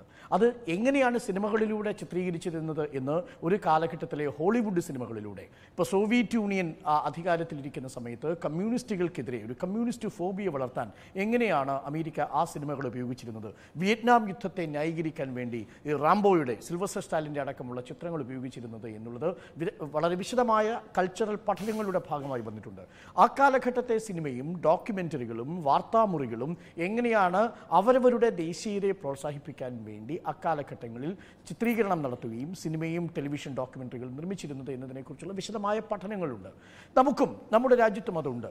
അരവിന്ദ് രാജഗോപാൽ എഴുതിയ പൊളിറ്റിക്സ് ആഫ്റ്റർ ടെലിവിഷൻ എന്ന പുസ്തകത്തിൽ 1987-ലും 88-ലുമായി നമ്മൾ കണ്ട രാമായണവും മഹാഭാരതവും ഇന്ത്യയുടെ പൊതുമണ്ഡലത്തെ എങ്ങനെയാണ് വിഭജിച്ചത് എന്നതിനെക്കുറിച്ചുള്ള വളരെ ആഴമേറിയൊരു ഗവേഷണ പ്രബന്ധം അവതരിപ്പിക്കുന്നുണ്ട്. അതിൽ അദ്ദേഹം പറയുന്നുണ്ട് അതെങ്ങനെയാണ് ഹിന്ദി സംസാരിക്കുന്ന മേഖലകളിൽ ഒരു ഏക രാമായണം എന്ന സങ്കല്പം മുന്നിലേക്ക് വെച്ചത്. അതിൻ്റെ രാഷ്ട്രീയമായിട്ടുള്ള മൈലേജ് കണക്കിലെടുത്തുകൊണ്ടാണ് അന്ന് കോൺഗ്രസ് അരുൺ ഗോവിലിനെ തങ്ങളുടെ ക്യാമ്പിലേക്ക് ക്ഷണിക്കുകയും അന്ന് ദാരാസിംഗിനെ ഉപയോഗിച്ചുകൊണ്ട് പ്രചരണത്തെ നേരിടുകയും ചെയ്തത്. കൗതുകകരമായ കാര്യം, അന്ന് രാമായണം പുറത്തിറങ്ങുമ്പോൾ അന്ന് രാമനായി വേഷമിട്ട അരുൺ ഗോവിൽ അന്ന് കോൺഗ്രസിലായിരുന്നു, പിന്നീട് BJP-യിലേക്ക് ചേർന്നുവെങ്കിൽ രാവണനായി വേഷമിട്ട അരവിന്ദ് ത്രിപാഠി അന്ന് ചേർന്നത് BJP-യിലാണ്. പിന്നീട് LK അദ്വാനിയാണ് ഇതിൽ നിന്ന് ഈ പ്രചോദനം ഉൾക്കൊണ്ടുകൊണ്ട് രാമായണം കണ്ട ഇന്ത്യൻ ഗ്രാമങ്ങളിലേക്ക് വളരെ കൃത്യമായി രാമനെ തന്നെ അവതരിപ്പിച്ചുകൊണ്ട് ഒരു തിരഞ്ഞെടുപ്പ് ക്യാമ്പയിൻ നടത്തുന്നതും പിന്നീട് അത് 2 അംഗ സഖ്യത്തിൽ നിന്ന് 184ലേക്ക് BJP-യുടെ സീറ്റ് വർദ്ധിക്കാൻ കാരണമായിരുന്നു. ഇതിനെക്കുറിച്ച് ഒട്ടേറെ പഠനങ്ങളുണ്ട്. അപ്പോൾ 1980-കൾ മുതൽ നമ്മൾ കണ്ടുവരുന്നൊരു രീതിയാണ്. നമ്മൾ തുടർച്ചയായി ദൂരദർശൻ നാഗ്പൂരിൽ നിന്ന് RSSന്റെ കാര്യാലയത്തിൽ നിന്ന് RSSന്റെ നേതാവിൻ്റെ പ്രസംഗങ്ങൾ സംപ്രേഷണം ചെയ്യുന്നുണ്ട്. അതിൽ നമുക്ക് വലിയ അത്ഭുതം തോന്നിയിരുന്നു ആദ്യഘട്ടത്തിൽ. ഇപ്പോൾ ആരും അതിനെക്കുറിച്ച് വിമർശിക്കാറില്ല. അതൊരു ദിനംപ്രതി സംഭവിക്കുന്ന നിത്യേനയുള്ള സംഭവമായി മാറിയിരിക്കുന്നു. എവിടെയാണ് സംഭവിക്കുന്നത്? സർക്കാരിൻ്റെ ഉടമസ്ഥതയിലുള്ള ഒരു പ്രസാർ ഭാരതി എന്ന് പറയുന്ന ഒരു സ്ഥാപനത്തിൻ്റെ കീഴിലാണ് ഒരു പ്രത്യയശാസ്ത്രത്തെക്കുറിച്ച് മാത്രമായി നിരന്തരം ഇങ്ങനെ പ്രഭാഷണങ്ങൾ നടക്കുന്നത്. ഇന്നിപ്പോൾ കേരള സ്റ്റോറി സംപ്രേഷണം ചെയ്യുമ്പോൾ പ്രിയപ്പെട്ട പ്രേക്ഷകർ അറിയേണ്ട 1-2 കാര്യങ്ങളുണ്ട്. ഒന്ന്, എന്തുകൊണ്ടാണ് കേരള സ്റ്റോറി ഒരു വിഭജന രാഷ്ട്രീയത്തിൻ്റെ വർഗീയതയുടെ ഒരു പ്രൊപ്പഗാൻഡിസ്റ്റ് പീസാണെന്ന് പറയാനുള്ള കാരണം? ഇത് ആദ്യമായിട്ടല്ല ഈ സുദീപ് തോസൻ ഇത്തരത്തിലൊരു ചിത്രം നിർമ്മിക്കുന്നത്. 1918 തന്നെ അദ്ദേഹത്തിൻ്റെ in the name of love എന്നൊരു ഡോക്യുമെൻ്ററിയിൽ 52 മിനിറ്റുള്ള ഒരു ഡോക്യുമെൻ്ററിയിലാണ് ഇതിനാസ്പദമായിട്ടുള്ള ഒരു കണക്ക് അദ്ദേഹം പറയുന്നത്. 15,000-ഓളം സ്ത്രീകളെ കേരളത്തിൽ നിന്നും 17,000-ഓളം സ്ത്രീകളെ മംഗലാപുരത്ത് നിന്നുമായി ISIS-ൽ ചേർക്കാൻ വേണ്ടി ലവ് ജിഹാദ് വഴി മതപരിവർത്തനം നടത്തിയിട്ടുണ്ട് എന്നതായിരുന്നു in the name of love ജിഹാദിനെ കുറിച്ചാണ് ആ ഡോക്യുമെൻ്ററി പറയുന്നത്. അതിൻ്റെ ഒരു അഡാപ്റ്റഡ് വേർഷനായിട്ടാണ് ഈ ചിത്രം എത്തുന്നത്. സുദീപ് തോസൻ സംവിധാനം ചെയ്യുമ്പോൾ 32,000 സ്ത്രീകളുടെ ഹൃദയസ്തോഭജനകമായ കഥ എന്ന അർത്ഥത്തിലാണ് അതിൻ്റെ ട്രെയിലർ പുറത്തിറങ്ങുന്നത്. നിങ്ങളൊന്ന് ആലോചിച്ച് നോക്കൂ, കേരളത്തിൽ 32,000 സ്ത്രീകൾ ISIS-ലേക്ക് ചേർന്നിട്ടുണ്ട് എന്ന് ഏത് കണക്കിൻ്റെ അടിസ്ഥാനത്തിലാണ് സുദീപ് തോസനിൻ്റെ സിനിമ ഒരു ട്രെയിലറിൽ ഇങ്ങനെ ഒരു പരസ്യവാചകം എഴുതി ചേർത്തത്? പിന്നീട് പ്രതിഷേധമുണ്ടാവുകയും യൂത്ത് ലീഗ് അടക്കമുള്ളവർ സിറിയയിലേക്ക് 32,000 സ്ത്രീകൾ കേരളത്തിൽ നിന്ന് പോയിട്ടുണ്ടോ എന്നത് കാണിച്ചു തരാമെങ്കിൽ 1 കോടി രൂപ ഇനാം തരാമെന്ന് പറയുകയും ചെയ്തു. അന്ന് വലിയ പ്രതിഷേധമുണ്ടായപ്പോൾ യൂട്യൂബിൽ നിന്ന് അതിൻ്റെ തലവാചകം നീക്കി. എന്നിട്ട് പറഞ്ഞു കേരളത്തിൻ്റെ വിവിധ ഇടങ്ങളിൽ നിന്നുള്ള 3 യുവതികളുടെ കഥ എന്നാക്കി മാറ്റി. ആദ്യമായി ഇതൊരു പ്രൊപ്പഗാൻഡിസ്റ്റ് സിനിമയാണെന്ന് കേരളം അറിയുന്നത് യൂട്യൂബിലെ ഈ ടാഗ്ലൈനിൽ വന്നിരിക്കുന്ന മാറ്റത്തിൽ നിന്നാണ്. 32,000 സ്ത്രീകളിൽ നിന്ന് 3 യുവതികളിലേക്ക് നമ്മുടെ സമ്മർദ്ദത്തെ തുടർന്ന് യൂട്യൂബിൻ്റെ ആ ടാഗ്ലൈൻ മാറ്റേണ്ടി വന്നു. പക്ഷേ സിനിമയിൽ മാറ്റം വരുത്തിയില്ല. അതിന് കണക്കുകളെ ഉദ്ധരിച്ചു പറഞ്ഞതും പിന്നീട് സെൻസർ ബോർഡ് ഇടപെട്ട് 10 ഇടങ്ങളിൽ കത്രിക വെച്ചു. പക്ഷേ അപ്പോഴും പറഞ്ഞുകൊണ്ടിരിക്കുന്നു അത് 50,000 ആകാം കേരളത്തിൽ നിന്ന് സിറിയയിലേക്ക് കടന്നുപോയവർ. വസ്തുത എന്താണ്? ഈ സിനിമയിൽ തന്നെ ചിത്രീകരിക്കുന്ന 2010 VS അച്യുതാനന്ദന്റെ കാലത്ത് 2009 കാലഘട്ടങ്ങളിൽ DGP തന്നെ കൊടുത്തിരിക്കുന്ന കണക്ക് പ്രകാരം ലവ് ജിഹാദോ റോമിയോ ജിഹാദോ കേരളത്തിലില്ല എന്ന സന്ദിഗ്ധമായി പറയുന്നു. അതിനുശേഷം 2014 മുൻപ് ഉമ്മൻചാണ്ടി വെച്ച കണക്ക് പ്രകാരം പറയുന്നു കേരളത്തിൽ ഇസ്ലാം വിഭാഗത്തിലേക്ക് മതപരിവർത്തനം ചെയ്തു വന്ന സ്ത്രീകൾ 2263 ഹിന്ദുമതത്തിലേക്ക് വന്നവർ 2863 എന്ന് പറഞ്ഞാൽ ഇസ്ലാം മതത്തിലേക്ക് പരിവർത്തനം ചെയ്യപ്പെട്ടവരെക്കാൾ കൂടുതൽ ഹിന്ദുമതത്തിൽ പരിവർത്തനം ചെയ്യപ്പെട്ടവരുണ്ട്. ക്രിസ്ത്യൻ മതത്തിലേക്ക് പരിവർത്തനം ചെയ്യപ്പെട്ടവരുടെ കണക്കുകളില്ല എന്ന് പറഞ്ഞാൽ ഇതൊരു മിശ്ര വിവാഹത്തിന്റെ നാടാണെന്നേ. ആ മിശ്ര വിവാഹത്തിന് ISIS-ഉമായൊരു ബന്ധവുമില്ല, ലവ് ജിഹാദുമായൊരു ബന്ധമില്ല എന്ന് നിയമസഭയിൽ തന്നെ കൊടുത്തിരിക്കുന്ന കണക്കുകൾ നമ്മുടെ മുന്നിലിരിക്കുന്നു. 2017 ഇപ്പോൾ സുജയ് തന്നെ പറഞ്ഞ അന്വേഷണ ഏജൻസി NIA-യുടെ അന്വേഷണ ഏജൻസി ഉദ്ധരിച്ചുകൊണ്ട് ആഭ്യന്തര സഹമന്ത്രി കിഷൻ റെഡ്ഡി കൊടുത്തിരിക്കുന്ന മറുപടിയുണ്ട്. ഇന്ത്യയിൽ കേരളത്തിൽ ലവ് ജിഹാദ് ഉണ്ട് എന്ന് കണ്ടെത്താൻ ഒന്നും തങ്ങളുടെ കൈവശമില്ല. 2021 പിണറായി വിജയൻ കൊടുത്തിരിക്കുന്ന ഒരു കണക്കുണ്ട്. കേരളത്തിൽ നിന്ന് ISIS-ലേക്ക് പോയവരുടെ കണക്കുകൾ മൊത്തം 100 ആണെങ്കിൽ അതിൽ 78 പേർ കേരളത്തിൽ നിന്നല്ല, അവർ വിദേശ രാജ്യങ്ങളിൽ തൊഴിൽ തേടി പോവുകയും അവിടെ നിന്ന് ISIS-ന്റെ ആശയത്തിൽ ആകൃഷ്ടരായി പോവുകയും ചെയ്തവരാണ്. അതിൽ ഒരാൾ മാത്രമാണ് മുസ്ലിം അല്ലാത്തതായിട്ടുള്ളത്. പോയിട്ടുള്ളൂ. ബാക്കി എല്ലാവരും മുസ്ലിം വിഭാഗത്തിൽ നിന്ന് ആശയത്തിൽ ആകൃഷ്ടരായി പോയവരാണ്. കേരളത്തിൽ പോയവരിൽ 28 പേരിൽ 5 പേർ മാത്രമാണ് ഏതെങ്കിലും തരത്തിൽ വൈവാഹിക ബന്ധത്തിലൂടെ ഇങ്ങനെ മാറിപ്പോയിട്ടുള്ളത് എന്ന കണക്കുകൾ പറയുന്നു. അപ്പോൾ ഈ 32,000 സ്ത്രീകൾ കേരളത്തിലെ ഓരോ വാർഡുകളുടെയും കണക്കിലെടുത്താൽ 2ഉം 3ഉം വെച്ച് ഓരോ വാർഡുകളിൽ നിന്നും പോയി എന്ന കള്ളക്കണക്കുണ്ടാക്കി കേരളത്തെ ഒരു മിനി പാകിസ്ഥാനായി, ഒരു മിനി ഐസിസ് സിറ്റാഡലായി ചിത്രീകരിക്കുന്നതിന് പിന്നിലെ ഉദ്ദേശം എന്താണെന്ന് പകൽ പോലെ സ്പഷ്ടമാണ്. ആ ചിത്രീകരണം ഉപയോഗിക്കുന്നത് എന്തിനാണ്? വർഗീയമായി കേരളത്തെ വിഭജിക്കുക എന്നതാണ്. ഒരുമിച്ച് ചേർന്നിരിക്കുന്ന മനസ്സുകളെ വിഭജിക്കാനുള്ള ഏറ്റവും നല്ല ആയുധം വാർത്താമുറികളിലും ഒപ്പം സിനിമാ സംവിധാനത്തിന്റെ പിന്നണിയിലും പ്രവർത്തിക്കുന്നവരുടെ ഉള്ളിലേക്ക് സംഘപരിവാർ കൊടുക്കുന്ന വിഭജനത്തിന്റെ രാഷ്ട്രീയമാണ്. ആ രാഷ്ട്രീയം, വിഷലിപ്തമായ രാഷ്ട്രീയത്തെ സമർത്ഥമായി കടത്തിവിടുക എന്നുള്ളതാണ്. സെലക്റ്റീവ് റിപ്പോർട്ടിങ്ങിലൂടെ, പത്രസ്ഥാപനങ്ങളിലൂടെ അത് ചെയ്യുമ്പോൾ മാധ്യമങ്ങൾ നിറം പിടിപ്പിച്ച കഥകളിലൂടെ കണക്കുകൾ പെരുപ്പിച്ച് കാണിച്ച് 3 പേരുടെ കഥയെ 32,000 ആളുകളുടെ കഥയായി പർവ്വതീകരിച്ച് ഒരു നാടിനെ മുഴുവൻ ഒരു സമൂഹത്തിന് മുന്നിൽ ചോദ്യചിഹ്നമായി നിർത്തുന്നു എന്നതാണ് ഈ സിനിമ മുന്നോട്ട് വയ്ക്കുന്ന രാഷ്ട്രീയവും അതിനോടുള്ള നമ്മളുടെ പ്രതികരണവും. അത് മാത്രവുമല്ല, ഒരു തെരഞ്ഞെടുപ്പ് കാലത്ത് സർക്കാരിൻ്റെ സംവിധാനത്തിലൂടെ ഒരു സമുദായത്തെ ഇകഴ്ത്തിക്കാണിക്കുന്ന രീതിയിൽ ഇങ്ങനെ ഒരു ചിത്രം എങ്ങനെയാണ് പ്രക്ഷേപണം ചെയ്യാൻ കഴിയുക? അതിന് എങ്ങനെയാണ് തെരഞ്ഞെടുപ്പ് ചട്ടം അനുവദിക്കുക? ആ തെരഞ്ഞെടുപ്പ് കമ്മീഷൻ അതിൽ തിരഞ്ഞെടുപ്പ് കാലത്ത് ഇങ്ങനെ ഒരു നടപടി എടുക്കുന്നില്ലെന്ന് മാത്രമല്ല, അതിനു മുമ്പ് തന്നെ തിടുക്കപ്പെട്ട് ദൂരദർശൻ അത് സംപ്രേഷണം ചെയ്യുക എന്നതാണ്.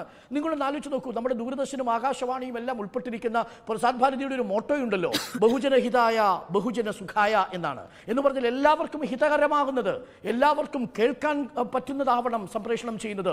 സത്യം ശിവം സുന്ദരം എന്നാണ് ദൂരദർശന്റെ ടാഗ് ലൈൻ. പറയുന്നത് സത്യമാണോ? ആ സിനിമ പ്രചരിപ്പിക്കുന്ന ആശയം സമൂഹത്തിനെ ചേർത്ത് നിർത്തുന്ന ആശയമാണോ? രാജ്യത്തിന്റെ ഐക്യത്തെ, രാജ്യത്തിന്റെ ഉദ്ഗ്രഥനത്തെ ചേർത്ത് പിടിപ്പിക്കുന്ന ആശയങ്ങൾ മാത്രമേ സംപ്രേഷണം ചെയ്യൂ എന്നുള്ളത് പ്രസാർ ഭാരതിയുടെ ചട്ടമായിരിക്കെയാണ് നമ്മളുടെ ഫെഡറൽ തത്വങ്ങൾക്കെതിരായി ഈ രാജ്യത്തിലെ ഏറ്റവും പ്രധാനപ്പെട്ട ഒരു ദേശത്തെ, സമൂഹത്തെ അപകീർത്തിപ്പെടുത്തുന്ന രീതിയിൽ ഒരു ചലച്ചിത്ര സംപ്രേഷണം ചെയ്യുന്നത് എന്നത് അത്യന്തം പ്രതിഷേധാർഹമാണ് എന്നത് മാത്രവുമല്ല, അത് തെരഞ്ഞെടുപ്പ് മുന്നിൽ കണ്ടുകൊണ്ടുള്ള വിഷം കലക്കൽ കൂടിയാണ് എന്നതാണ് എൻ്റെ ടേക്ക്. ശരി, ബാലകൃഷ്ണൻ. നോക്കൂ, ഇപ്പോൾ കേരള സ്റ്റോറിയുടെ ഫാക്റ്റ് ആൻഡ് ഫിഗേഴ്സ് ശരിയാണോ, അത് കേരളത്തെ അപമാനിക്കുന്നതാണോ, ഇത്തരം വിഷയങ്ങളൊക്കെ ആ സിനിമ വന്നപ്പോൾ മുതൽ നമ്മൾ ചർച്ച ചെയ്യുന്നതാണ്. ഇവിടെ ഇപ്പോൾ അരുണും നികേഷും ഒക്കെ അത് ചൂണ്ടിക്കാണിക്കുകയും ചെയ്തു. സുജയ് അതിൻ്റെ കണക്കുകളും പറഞ്ഞു. അതുകൊണ്ട് ഞാൻ ആ വിഷയത്തിലേക്ക് കടക്കുന്നില്ല. ഇപ്പം നമ്മൾ സംസാരിച്ചുകൊണ്ടിരിക്കുമ്പോൾ ഈ സിനിമ സംപ്രേഷണം ചെയ്തുകൊണ്ടിരിക്കുകയാണ് ദൂരദർശനിൽ. ചരിത്രത്തിൽ ഇതിന് സമാനമായൊരു സംഭവമുണ്ട്. അത് അടിയന്തരാവസ്ഥ കാലത്താണ്. അത് വളരെ കൗതുകരമായൊരു കാര്യമായതുകൊണ്ട് ഞാൻ പറയാം. ഈ ബോബി എന്ന് പറഞ്ഞ വളരെ സൂപ്പർ ഹിറ്റായിട്ടുള്ളൊരു സിനിമയുണ്ട്. രാജ് കപൂർ സംവിധാനം ചെയ്ത സിനിമയാണ്. ഋഷി കപൂറും ഡിംപിൾ കപാഡിയുമാണ് അതിനകത്ത് അഭിനയിച്ചിട്ടുള്ളത്. ബോബി സിനിമ എത്ര പേര് കണ്ടിട്ടുണ്ടാവുമെന്ന് എനിക്കറിയില്ല. പക്ഷേ അതിനകത്ത് ഹം തും ഏക്ക് കമരമേ ബന്ധു എന്നൊക്കെയുള്ള ഹിറ്റ് പാട്ടൊക്കെയുള്ള സിനിമയാണ്. ആ സിനിമയുടെ ഒരു പ്രത്യേകത എന്ന് പറയുന്നത് ഡിംപിൾ കപാഡിയ 2 പീസിൽ അഭിനയിച്ചു എന്നുള്ളതാണ്. അത് ആ കാലഘട്ടത്തിൽ വലിയ വിപ്ലവകരമായൊരു കാര്യമായിരുന്നു. ഇവിടെ പറയാൻ കാരണമെന്ന് വെച്ചാൽ 1977 ജനുവരി മാസം പ്രധാനപ്പെട്ട എല്ലാ അടിയന്തരാവസ്ഥ തടവുകാരെയും ഇന്ദിരാഗാന്ധി മോചിപ്പിച്ചു. അത് ജയപ്രകാശ് നാരായണനെ മോചിപ്പിച്ചു, ജഗജീവൻ റാം, അടൽ ബിഹാരി വാജ്പേയി, ചന്ദ്രശേഖർ, മൊറാർജി ദേശായി, ഇവരെല്ലാവരും മോചിപ്പിച്ചു. അപ്പോൾ ഇവർക്ക് ഫെബ്രുവരി 6-ാം തീയതി 1977 ഫെബ്രുവരി 6-ാം തീയതി രാംലീല മൈതാനിയിൽ വെച്ചൊരു വലിയ സ്വീകരണം നൽകാൻ ഈ ആൻറ്റി എമർജൻസി ഗ്രൂപ്പ് തീരുമാനിച്ചു. വലിയ സ്വീകരണ യോഗം ആണ് വിളിച്ചത്. അപ്പോൾ രാജ്യത്തിൻ്റെ വിവിധ ഭാഗങ്ങളിൽ നിന്ന് ആളുകൾ എത്തിച്ചേരുന്ന ഒരു പരിപാടിയായിരിക്കും അത് എന്നാണ് കരുതപ്പെട്ടിരുന്നത്. അന്ന് ഇന്ദിരാഗാന്ധി ചെയ്തൊരു പരിപാടി എന്താണെന്ന് വെച്ചാൽ, ഈ സമ്മേളനത്തെ പൊളിക്കാൻ വേണ്ടിയിട്ട് അന്ന് 1977 ഫെബ്രുവരി 6-ാം തീയതി ബോബി എന്ന് പറഞ്ഞ സിനിമ ദൂരദർശനിലൂടെ ടെലികാസ്റ്റ് ചെയ്തു. ആ സംഭവത്തെ ചരിത്രം വിളിക്കുന്നത് ബോബി ട്രാപ്പ് എന്നാണ്. അത് ഇന്ത്യയിലൊരു പ്രയോഗമാണ് ബോബി ട്രാപ്പ് എന്ന് പറയുന്നത്. പക്ഷേ ആ ഇന്ദിരാഗാന്ധി നീക്കം വിജയിച്ചില്ല, വലിയ സമ്മേളനം നടക്കുകയും ചെയ്തു. അപ്പം ഇങ്ങനൊരു പ്രസിഡന്റ് നേരത്തെയും സംഭവിച്ചിട്ടുണ്ട്. ചില രാഷ്ട്രീയ സന്ദർഭങ്ങളിൽ ദൂരദർശനം ഉപയോഗിച്ച് ഇത്തരം സിനിമകളൊക്കെ അവതരിപ്പിച്ചുകൊണ്ട് ഈ എതിരാളികളെ നിലംപരിശാക്കുക എന്നുള്ള തന്ത്രം ഇന്ത്യയിൽ ആദ്യം പരീക്ഷിച്ച ഇന്ദിരാഗാന്ധിയാണ്. ഇപ്പോൾ ഒരിക്കൽ കൂടി ഇത് പരീക്ഷിക്കപ്പെട്ടിരിക്കുന്നു. ഇനിയിപ്പോൾ നാളൊരു കാലഘട്ടത്തിൽ നമ്മളിതിനെ കേരള സ്റ്റോറി ട്രാപ്പ് എന്ന് വിളിക്കുമായിരിക്കും. അതാണ് ഇതിൻ്റെ ഒരു പ്രസിഡന്റ് എന്ന് പറയുന്നത്. നമുക്ക് ഇതിനകത്തൊരു ഹിസ്റ്റോറിക്കൽ പെർസ്പെക്റ്റീവിൽ ഈ കാര്യത്തെ വിശകലനം ചെയ്യണം എന്നാണ് ഞാൻ വിചാരിക്കുന്നത്. 1998 മുതൽ 2004 വരെ BJP ആണ്, NDA ആണ് ഇന്ത്യ ഭരിച്ചിരുന്നത്. വാജ്പേയിയുടെ നേതൃത്വത്തിലുള്ള സർക്കാരാണ്. ആ സർക്കാരിനെ കുറിച്ച് BJPക്ക് തന്നെയുള്ളൊരു വിമർശനം എന്ന് പറയുന്നത്, ആ 6 വർഷത്തെ ഭരണകാലത്ത് BJP അതിൻ്റെ കോർ ഐഡിയോളജിയിൽ വിട്ടുവീഴ്ച ചെയ്തു എന്നുള്ളതാണ്. അതൊരു മുന്നണി രാഷ്ട്രീയത്തിൻ്റെ സമ്മർദ്ദമായിരുന്നു. നോക്കൂ, ഇപ്പോൾ കോർ ഐഡിയോളജി എന്ന് പറയുന്നത് എന്താണ്? കൾച്ചറൽ നാഷണലിസം എന്നുള്ളതാണ്, സാംസ്കാരിക ദേശീയത എന്നുള്ളതാണ്. എന്താണ് സാംസ്കാരിക ദേശീയത? അത് ഹിന്ദുത്വ ദേശീയതയാണ്. അത് ഹിന്ദുത്വ ദേശീയത എന്ന് പറയുമ്പോൾ അത് ആൻറ്റി മുസ്ലിമാണ്, ആൻറ്റി ഇസ്ലാമാണ്. അപ്പോൾ അത്തരത്തിലുള്ള ഒരു കോർ ഐഡിയോളജി മുന്നോട്ട് കൊണ്ടുപോകുന്നതിനുള്ള യാതൊരു ഇനിഷ്യേറ്റീവ്സും ആ കാലഘട്ടത്തിൽ BJP എടുത്തിട്ടില്ല എന്നുള്ളതുകൊണ്ടാണ് 2004 BJPക്ക് പതനമുണ്ടായതെന്നും പിന്നെ 2014 വരെ BJP ചിത്രത്തിൽ നിന്ന് അപ്രത്യക്ഷമായത് അക്കാരണത്താലാണെന്നും BJPക്ക് ഒരു വിലയിരുത്തലുണ്ട്. നോക്കൂ, 2000 ഡിസംബർ 29 NDTV ഒരു ഇൻ്റർവ്യൂ ടെലികാസ്റ്റ് ചെയ്യുന്നുണ്ട്. പ്രണോയ് റോയിയാണ് ഇൻ്റർവ്യൂ എടുക്കുന്നത്. അന്ന് ആഭ്യന്തരമന്ത്രിയായിരുന്ന LK അദ്വാനിയുടെ ഇൻ്റർവ്യൂ ആണത്. ആ ഇൻ്റർവ്യൂവിൽ പ്രണോയ് റോയ് ചോദിക്കുന്നുണ്ട്, നമുക്ക് ഈ രാഷ്ട്രീയമൊക്കെ മാറ്റി വെച്ചിട്ട് ഈ ബാബറി മസ്ജിദ് സംഭവത്തെക്കുറിച്ചുള്ള അങ്ങയുടെ ഇപ്പോഴത്തെ അഭിപ്രായം എന്താണെന്ന് ചോദിക്കുന്നുണ്ട്. 2000 അദ്ദേഹം ആഭ്യന്തരമന്ത്രിയാണ്, BJP ആണ് അധികാരത്തിലിരിക്കുന്നത്. ഇതൊരു മീഡിയ ഇൻ്റർവ്യൂവിൽ അദ്ദേഹം പറയുകയാണ്, എന്നെ സംബന്ധിച്ചിടത്തോളം അതെൻ്റെ ജീവിതത്തിലെ സാഡസ്റ്റ് ഡേ ആണ് എന്നാണ്, the most saddest day in my life എന്നാണ് അദ്വാനി പറയുന്നത്. അതായത് അദ്വാനി അതിനെ തള്ളിപ്പറയുകയാണ്. അപ്പോൾ ഇദ്ദേഹം ചോദിക്കുന്നുണ്ട്, പ്രണോയ് റോയ് ചോദിക്കുന്നുണ്ട്, അതൊരു ടെറിബിൾ മിസ്റ്റേക്ക് ആയിരുന്നു. ആ വാക്ക് തന്നെയാണ് ചോദിക്കുന്നത്, ടെറിബിൾ മിസ്റ്റേക്ക് ആയിരുന്നു എന്ന് ചോദിക്കുന്നുണ്ട്. Yes, it was A terrible mistake. നോക്കൂ, അയോധ്യ പ്രസ്ഥാനത്തിന് നേതൃത്വം കൊടുത്ത LK അദ്വാനി ഇരുന്ന് പരസ്യമായി പറയുകയാണ് ബാബറി മസ്ജിദ് ഡിമോളിഷൻ എന്ന് പറയുന്നത് അദ്ദേഹത്തിൻ്റെ ജീവിതത്തിലെ ഏറ്റവും ദുഃഖഭരിതമായ ദിവസമാണ്, അതൊരു ടെറിബിൾ മിസ്റ്റേക്കാണ്. എന്തുകൊണ്ടാണ് അദ്വാനി 2000 അങ്ങനെ പറഞ്ഞത്? അതിൻ്റെ കാര്യം എന്താണെന്ന് വെച്ചാൽ ഇനി അങ്ങോട്ട് മുന്നണി രാഷ്ട്രീയത്തിനേ സാധ്യതയുള്ളൂ എന്നും BJPയോടുള്ള അൺടച്ചബിലിറ്റി മാറണമെങ്കിൽ ഈ ബാബറി മസ്ജിദിൻ്റെ കറ കഴുകിക്കളയണമെന്നും അദ്ദേഹം തീരുമാനിച്ചിരുന്നു. എന്ന് മാത്രവുമല്ല, ഭാവിയിൽ ഇന്ത്യയുടെ പ്രധാനമന്ത്രിയായിട്ടാണ് അദ്ദേഹത്തെ തന്നെ കണ്ടത്. അങ്ങനെയാണെങ്കിൽ ഈ ബാബറി മസ്ജിദിൻ്റെ കറ അദ്ദേഹത്തിന് വ്യക്തിപരമായും കഴുകിക്കളയണം. നോക്കൂ, 2014 ഇന്ത്യൻ പ്രധാനമന്ത്രിയായി ആയി തീരുമെന്ന് വിചാരിച്ചിരുന്ന ആളാണ് കേട്ടോ LK അദ്വാനി. കാരണം ഒറ്റയ്ക്ക് BJPക്ക് ഭൂരിപക്ഷം കിട്ടിയില്ല എങ്കിൽ നരേന്ദ്രമോദിക്ക് പിന്തുണ NDA മറ്റ് ഘടകകക്ഷികളുടെ പിന്തുണ വേണ്ടി വരും. അത് മോഡിക്ക് കിട്ടിയില്ല എങ്കിൽ പിന്നെ അദ്വാനിയാണ് ഒരു കൺസെൻസസ് കാൻഡിഡേറ്റ്. 260 ക്ലബ് എന്ന് അരുൺ ജെയ്റ്റ്ലിയൊക്കെ കളിയാക്കി വിളിക്കുമായിരുന്നു. അതായത് 260 ഇത് അവസാനിക്കും എന്നാണ് അന്ന് അദ്വാനിയും സുഷമ സ്വരാജും ഒക്കെ കാൽക്കുലേറ്റ് ചെയ്തത്. പക്ഷേ സിംഗിൾ പാർട്ടി മെജോറിറ്റി കിട്ടുകയും 2014 നരേന്ദ്രമോദി അധികാരത്തിൽ വരികയും ചെയ്തു. ഈ കോർ ഐഡിയോളജിയിൽ വലിയ നേതാക്കൾ തന്നെ വിട്ടുവീഴ്ച ചെയ്തതാണ് BJPക്ക് വലിയ തിരിച്ചടിയായതെന്നും അതുകൊണ്ടാണ് ഹിന്ദുത്വ ശക്തിയായി വികസിച്ചു വരാൻ അതിനൊട്ടേറെ സമയമെടുക്കേണ്ടി വന്നതെന്നും BJPക്ക് തന്നെ ഒരു വിലയിരുത്തലുണ്ട്. 2002 എന്താണ് കാണിച്ചു കൊടുത്തത്? 2002 ഗോദ്ര സംഭവത്തോടുകൂടി വേറൊരു മുഖം ഉയർന്നു വരികയാണ്. അതുവരെ LK അദ്വാനി ആയിരുന്നു ഒരു ഹാർഡ് കോർ BJP മാനെങ്കിൽ നേരെ നരേന്ദ്രമോദി എന്നൊരു പ്രതിഭാസം ഉയർന്നു വരികയാണ്. എന്താണ് നരേന്ദ്രമോദി ചെയ്തത്? ഗോദ്രയ്ക്ക് ശേഷമുണ്ടായ കലാപത്തിനെക്കുറിച്ച് നരേന്ദ്രമോദി പറഞ്ഞത് അതൊരു ടെററിസ്റ്റ് ആക്ടിവിറ്റിയാണ് എന്നാണ്. അതൊരു കമ്മ്യൂണൽ വയലൻസ് ആണെന്നല്ല പറഞ്ഞത്, വർഗീയലഹളയല്ല, അതൊരു ടെററിസ്റ്റ് ആക്ടിവിറ്റിയാണ്. എങ്ങനെയാണ് അത് ടെററിസ്റ്റ് ആക്ടിവിറ്റി ആവുന്നത്? അത് ബാക്ക്ഡ് ബൈ അതർ ഫോഴ്സസ്, പുറത്തുനിന്നുള്ള ശക്തികൾ പിന്തുണച്ചിട്ട്, അതായത് പാകിസ്ഥാൻ തന്നെയാണ്, പാകിസ്ഥാനിൻ്റെ പിന്തുണയോടുകൂടി ആസൂത്രണം ചെയ്യപ്പെട്ട ഒരു കലാപമാണത് എന്ന് വരുത്തി തീർക്കുക വഴി ഒരു ഇസ്ലാമോഫോബിയ വളരെ കൃത്യമായി ക്രിയേറ്റ് ചെയ്യുകയും ഗുജറാത്ത് പൂർണ്ണമായും നരേന്ദ്രമോദി പിടിച്ചെടുക്കുകയും ചെയ്തു. നോക്കൂ സ്മൃതി, 2014 തെരഞ്ഞെടുപ്പിലേക്ക് പോകുമ്പോൾ ഇന്ത്യ വേറൊരു വലിയ കലാപത്തിന് സാക്ഷ്യം വഹിച്ചിട്ടുണ്ട്. അത് 2013 മുസാഫർ നഗർ കലാപമാണ്. ഏത് തെരഞ്ഞെടുപ്പിലേക്ക് പോകുമ്പോഴും ഇത്തരത്തിൽ കലാപങ്ങൾ സൂക്ഷ്മമായി ആസൂത്രണം ചെയ്യുന്ന രീതി BJPക്കുണ്ട്. യെയിൽ യൂണിവേഴ്സിറ്റി, അത് USA ഒരു യൂണിവേഴ്സിറ്റിയാണ്, അവരുടെ ഒരു സ്റ്റഡി പറയുന്ന കാര്യം എന്താ അറിയോ?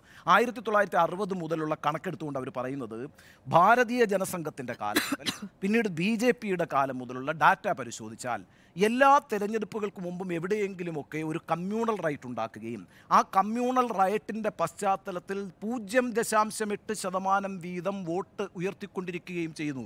ഇത് ഡാറ്റ വെച്ചിട്ട് 3 പ്രധാനപ്പെട്ട പൊളിറ്റിക്കൽ സയൻറ്റിസ്റ്റുകൾ ഇന്ത്യൻ രാഷ്ട്രീയത്തെ പഠിച്ചുകൊണ്ട് പുറത്തിറക്കിയ സ്റ്റഡിയാണ്. യെയിൽ യൂണിവേഴ്സിറ്റിയുടെ സ്റ്റഡിയാണ്, എക്കണോമിക് ടൈംസ് ആണ് അത് പുറത്തുവിട്ടത്. ആ സ്റ്റഡിയിലാണ് പറയുന്നത് ഓരോ കലാപങ്ങളിലൂടെ കൃത്യമായി വോട്ട് വർദ്ധിപ്പിക്കുന്നത് അങ്ങനെയാണ് BJPയുടെ തന്ത്രം അതാണ്. ഞാൻ ഈ മുസാഫർ നഗർ പറയാം. 2013 മുസാഫർ നഗറിൽ അവസാനം 2013 അവസാനമാണ് അവിടുത്തെ ഒരു റയറ്റ് ഉണ്ടാകുന്നത്. റയറ്റിൻ്റെ കാര്യം എന്താണെന്നറിയോ? ജാട്ട് സമുദായത്തിലുള്ള ഒരു പെൺകുട്ടിയെ മുസ്ലിം സമുദായത്തിലുള്ള ഒരു ആൺകുട്ടി കളിയാക്കി. ആ ഒരു വിഷയത്തെ എടുത്തു വെച്ചുകൊണ്ട് അവിടെ ഒരു വലിയ കലാപം പൊട്ടിപ്പുറപ്പെടുകയാണ്. സ്വതന്ത്ര ഇന്ത്യയുടെ ചരിത്രം എടുത്തു നോക്കിയാൽ ഏറ്റവും വലിയ വർഗീയ കലാപങ്ങളിൽ ഒന്നായിട്ടാണ് മുസാഫർ നഗർ കലാപം വിലയിരുത്തപ്പെടുന്നത്. അന്ന് അവിടെ 10-70 പേര് കൊല്ലപ്പെട്ടു. BJP നേതാക്കളാണ് കേട്ടോ അറസ്റ്റിലായതും ജയിലിലായതും. ആ കലാപം 2013 നടന്നപ്പോൾ 2014 തെരഞ്ഞെടുപ്പിലെ റിസൾട്ട് എന്താണ്?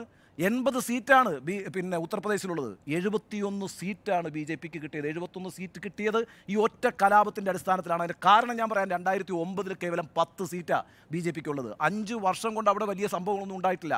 2013 ഈ ഒറ്റ റൈറ്റ് കൊണ്ട് 71 സീറ്റ്. ആ 71 സീറ്റാണ് BJPയുടെ ഭാവി തീരുമാനിച്ചത്. അത് കൃത്യമായ ആസൂത്രണമായിരുന്നു. അവിടുത്തെ ചാർജ് ആൾക്കാരെന്നറിയാവോ? ഗുജറാത്തിലെ നേതാവാണല്ലോ അമിത്ഷാ. ഗുജറാത്തിലായിരുന്നില്ല അദ്ദേഹത്തിന് ചാർജ്, തെക്കേ ഇന്ത്യയിൽ എവിടെയും ആയിരുന്നില്ല, കിഴക്കേ ഇന്ത്യയിൽ എവിടെയും ആയിരുന്നില്ല, ഒരൊറ്റ സംസ്ഥാനത്തിൻ്റെ ചാർജ് ഉണ്ടായിരുന്നുള്ളൂ അമിത്ഷായ്ക്ക്. അത് ഉത്തർപ്രദേശിൻ്റെ ചാർജായിരുന്നു. ആ വിജയം നേടിക്കൊടുത്തതിന് ശേഷം അമിത്ഷായ്ക്ക് ആദ്യം നരേന്ദ്രമോദി കൊടുക്കുന്ന സമ്മാനമാണ് BJP അധ്യക്ഷ സ്ഥാനം. നോക്കൂ, ഒരു പ്രധാനമന്ത്രിയും ഒരു അധ്യക്ഷനും പാർട്ടിയുടെ അധ്യക്ഷനും ഒരേ സംസ്ഥാനത്ത് നിന്ന് BJPക്ക് ഉണ്ടാകുന്ന അപൂർവമായ സാഹചര്യം ഉണ്ടായത് ഇതിനെ റിവാർഡ് ചെയ്യുകയാണ് ചെയ്തത്. 2019 പുൽവാമയും ബാലക്കോട്ടും ഉണ്ടാക്കി സത്യപാൽ മാലിക്കിൻ്റെ പ്രസ്താവനയുള്ളൂ. നമ്മളിനി അതൊന്നും വിശദമായിട്ട് പറയേണ്ട കാര്യമില്ല. 40 CRPFകാർ മരിച്ചു, പിന്നെ ബാലാക്കോട്ടേക്ക് അടിച്ചു, കൃത്യമായ ഇസ്ലാമോഫോബിയ ഉണ്ടാക്കി. അത് ഒരു ടെററിസം പുറത്തുനിന്ന് ഇങ്ങോട്ടേക്ക് വരുന്നുവെന്നും അതിനകത്ത് നരേന്ദ്രമോദി പറയുന്നൊരു കാര്യമുണ്ട്, ദി എനിമി ഈസ് വിതിൻ എന്നാണ്, അകത്താണ് ശത്രു എന്നാണ്. ആരാണ് അകത്ത ശത്രു എന്ന് പറയുന്നത്? മുസ്ലിംസ് ആണ്. ഇവിടെ ഇപ്പോൾ നോക്കിക്കോളൂ, ഈ 2024 തെരഞ്ഞെടുപ്പിലേക്ക് അയോധ്യ രാമക്ഷേത്രമുണ്ട്, CAA ഉണ്ട്. ഇതൊന്നും മാത്രം പോരാ, കൃത്യമായി ഇസ്ലാമോഫോബിയ ഉണ്ടെങ്കിൽ മാത്രമേ ഈ വോട്ട് ബാങ്കിനെ സുരക്ഷിതമാക്കാൻ കഴിയൂ. എൻ്റെ കാര്യം എന്താണെന്നറിയോ സ്മൃതി? കഴിഞ്ഞ 10 വർഷത്തിനകത്ത് ഗാർഹിക ചിലവുകൾ 2 ഇരട്ടിയായിരിക്കുന്നു എന്ന് പറഞ്ഞത് ആരാണ്? ഇന്ത്യയിലെ ഈ പറയുന്ന നാഷണൽ സാമ്പിൾ സർവേ നടത്തിയ പഠനത്തിലാണ് പറയുന്നത്. അതായത് സർക്കാരിൻ്റെ തന്നെ ഓർഗൻ നടത്തിയ പഠനത്തിൽ പറയുന്നു ഗാർഹിക ചിലവുകൾ ഇരട്ടി കണ്ടു വർദ്ധിച്ചിരിക്കുന്നു. ഇതൊരു കുടുംബത്തിൽ ഓരോ മനുഷ്യൻ അനുഭവിച്ചുകൊണ്ടിരിക്കുന്ന യാഥാർത്ഥ്യമാണ്. കഴിഞ്ഞ ദിവസം മാർച്ച് 27-നാണ് UN-ൻ്റെ സംഘടനയായിട്ടുള്ള ഇന്റർനാഷണൽ ലേബർ ഓർഗനൈസേഷൻ ഇന്ത്യയിലെ തൊഴിലില്ലായ്മയെക്കുറിച്ചൊരു റിപ്പോർട്ട് പുറത്തുവിട്ടിട്ടുണ്ട്. അത് UN സംഘടനയാണ് ഈ ILO എന്ന് പറയുന്നത്. അങ്ങേയറ്റം പരിതാപകരമാണ് അൺഎംപ്ലോയ്മെൻറ്റിൻ്റെ സ്ഥിതി ഇന്ത്യയിൽ എന്ന് പറയുന്നു. നമ്മൾക്ക് ജോലിയുള്ളവരാണെന്നേ, നമ്മളത് അനുഭവിക്കുന്നില്ല. പക്ഷേ ഇന്ത്യയിലെ ഗ്രാമങ്ങളിലും നഗരങ്ങളിലും ഒക്കെ ഉള്ള അഭ്യസ്ത വിദ്യരായിട്ടുള്ള മനുഷ്യർ അത് അനുഭവിക്കുന്നുണ്ട്. അതിൻ്റെ ഒരു ഏറ്റവും നല്ല ഉദാഹരണമാണ് ഈ പാർലമെൻറ്റിൽ നടന്ന ആ 4 ചെറുപ്പക്കാരുടെ അറ്റാക്ക് എന്ന് പറയുന്നത്. കർഷകരുടെ സമരം നടന്നുകൊണ്ടിരിക്കുന്നു, ഒരു ദിവസം 30 കർഷകർ വെച്ച് മരിച്ചുകൊണ്ടിരിക്കുന്നു.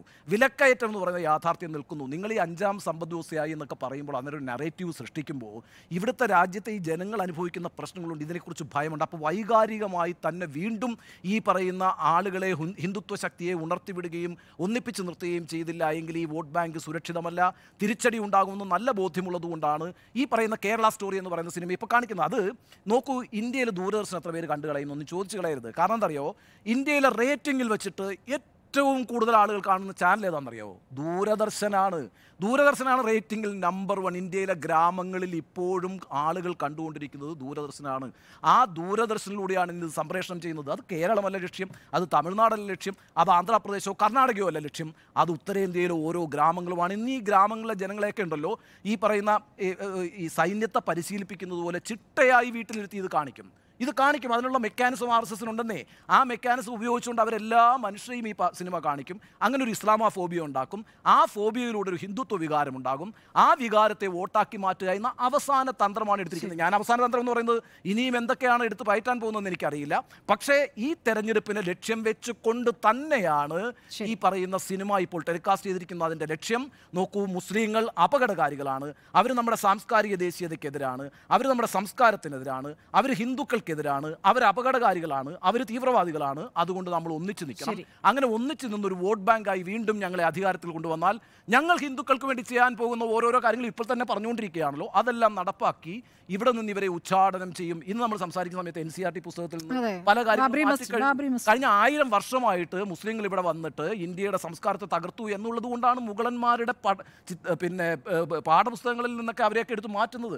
ആ രീതിയിൽ ഈ പറയുന്ന ഇസ്ലാമോഫോബിയ ക്രിയേറ്റ് ചെയ്തുകൊണ്ടല്ലാതെ പുതിയൊരു ഹിന്ദുത്വ വികാരം ഉണർത്താൻ അവരുടെ കയ്യിൽ വേറൊന്നുമില്ല. ജയിച്ചു വരാൻ ഒരു ആയുധവും കയ്യിലില്ല. അതുകൊണ്ട് അവസാനത്തെ കളിയാണ് ഈ കളിക്കുന്നത്. അതാണ് ഇതിന്റെ രാഷ്ട്രീയ ലക്ഷ്യം. അതുകൊണ്ട് ഇത് തെരഞ്ഞെടുപ്പ് ലക്ഷ്യത്തോടുകൂടി തന്നെ ചെയ്തിട്ടുള്ള ഒരു ടെലികാസ്റ്റ് ആണ്. ശരി, എൻ്റെ അഭിപ്രായം ഇടവേളയ്ക്ക് ശേഷം മടങ്ങിത്താം. ചർച്ചയിലേക്ക്. BJP അടിസ്ഥാനപരമായി കേരള വിരുദ്ധ പാർട്ടിയാണെന്ന് തെളിയിച്ചതിൻ്റെ ഏറ്റവും ഒടുവിലത്തെ ഉദാഹരണമായി മാത്രമേ ഇത് കാണേണ്ടതുള്ളൂ. ഇത് നേരത്തെ തന്നെ വന്ന സിനിമയാണല്ലോ എന്നൊരു വാദം ഇവിടെ പറയുന്നത് കേട്ടു. അത് കർണാടക തെരഞ്ഞെടുപ്പിൻ്റെ ഘട്ടത്തിലായിരുന്നു. ആ ഘട്ടത്തിൽ ഈ സിനിമയെ ഉദ്ധരിച്ചുകൊണ്ട് തന്നെ അമിത്ഷാ അവിടെ പോയി പ്രസംഗിച്ചിട്ടുണ്ട്. അവിടേക്ക് നോക്കൂ, കേരളത്തിലേക്ക് നോക്കൂ എന്ന് പറഞ്ഞ് പ്രസംഗിച്ചിട്ടുണ്ട്. മോദിയും ഈ സിനിമയെ പുകഴ്ത്തിക്കൊണ്ട് പ്രസംഗിച്ചിട്ടുണ്ട്. UPയും മധ്യപ്രദേശും പോലുള്ള സംസ്ഥാനങ്ങളിൽ ഈ സിനിമയുടെ നികുതി ഒഴിവാക്കി കൊടുത്തിട്ടുണ്ട്. അപ്പോൾ കള്ളക്കഥ 3ഉം 32,000 തമ്മിലുള്ള വ്യത്യാസം അത് കോടതിയിലെത്തുകയും ചോദ്യം ചെയ്യുകയും ചെയ്തപ്പോൾ ആ ടീസറിൽ നിന്ന് 32,000 എടുത്തു കളയുന്നു. മാത്രമല്ല, ഇദ്ദേഹം ഈ സുദീപ്തോ സെൻ, അദ്ദേഹം ഒരു വലിയ സിനിമാ സംവിധായകനൊന്നുമല്ല, കലാമൂല്യമുള്ള സിനിമയുമല്ല ഇത്. ഒരു ഇൻ്റർവ്യൂവിൽ കൃത്യമായി പറയുന്നു, എനിക്ക് ലഭിച്ചിരിക്കുന്ന വിവരങ്ങളുടെ അടിസ്ഥാനത്തിൽ, അതായത് നേരത്തെ നടന്ന അന്വേഷണങ്ങളുടെ അടിസ്ഥാനത്തിലുള്ള കണക്കുകൾ വെച്ചുകൊണ്ടാണ് ഞാൻ ഈ സിനിമ ചെയ്തതെന്ന്. അപ്പോൾ അന്വേഷണവുമായി ബന്ധപ്പെട്ട കാര്യങ്ങൾ എന്താണ് അത് പറയാൻ അയാൾക്ക് പറ്റുന്നില്ല. ഈ 2020 അമേരിക്കൻ വിദേശകാര്യ മന്ത്രാലയത്തിൻ്റെ റിപ്പോർട്ട് പ്രകാരം ഇന്ത്യക്കാരായ 66 പേരാണ് IS-ൽ ചേർന്നത്. പുതിയ കണക്കുകളാണ് ഞാൻ പറയുന്നത്. 2020 2021 ഇന്ത്യ പറയുന്നു 168 പേരെ 37 കേസുകളായി അറസ്റ്റ് ചെയ്തിട്ടുണ്ട് എന്ന്. ഇതൊക്കെയാണ് നമ്മുടെ മുന്നിലുള്ള കണക്ക്. ഈ സിനിമ റിലീസ് ചെയ്യുന്നത് ഏതായാലും കേരള ഹൈക്കോടതി തടഞ്ഞിരുന്നില്ല. പക്ഷേ ഈ 32,000 എന്ന കണക്ക് എടുത്ത് കളയേണ്ടി വന്നു. അതിനുശേഷം ഇത് 3 യുവതികളുടെ കഥയായി പറയുന്നു.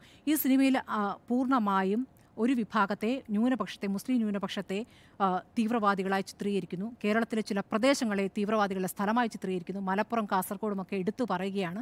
അതുപോലെ സാധാരണഗതിയിൽ മുസ്ലിം പെൺകുട്ടികളും അല്ലെങ്കിൽ മുസ്ലിം കുടുംബങ്ങളിലേക്ക് ചെല്ലുമ്പോൾ അവരുടെ പ്രാർത്ഥന അവിടെ നടക്കുന്ന സമയത്ത് അല്ലെങ്കിൽ നോമ്പ് തുറയുടെ ഭാഗമായിട്ട് ഒക്കെ നടക്കുന്ന കാര്യങ്ങൾ, ഇതൊക്കെ തന്നെ തീവ്രവാദത്തിൻ്റെ ഒരു ലാഞ്ചനയോട് കൂടി അവതരിപ്പിക്കുകയാണ്. സാധാരണഗതിയിൽ മുസ്ലിം വീടുകളിലേക്ക് പോകുമ്പോഴൊക്കെ ചെയ്യുന്ന കാര്യങ്ങളാണ്.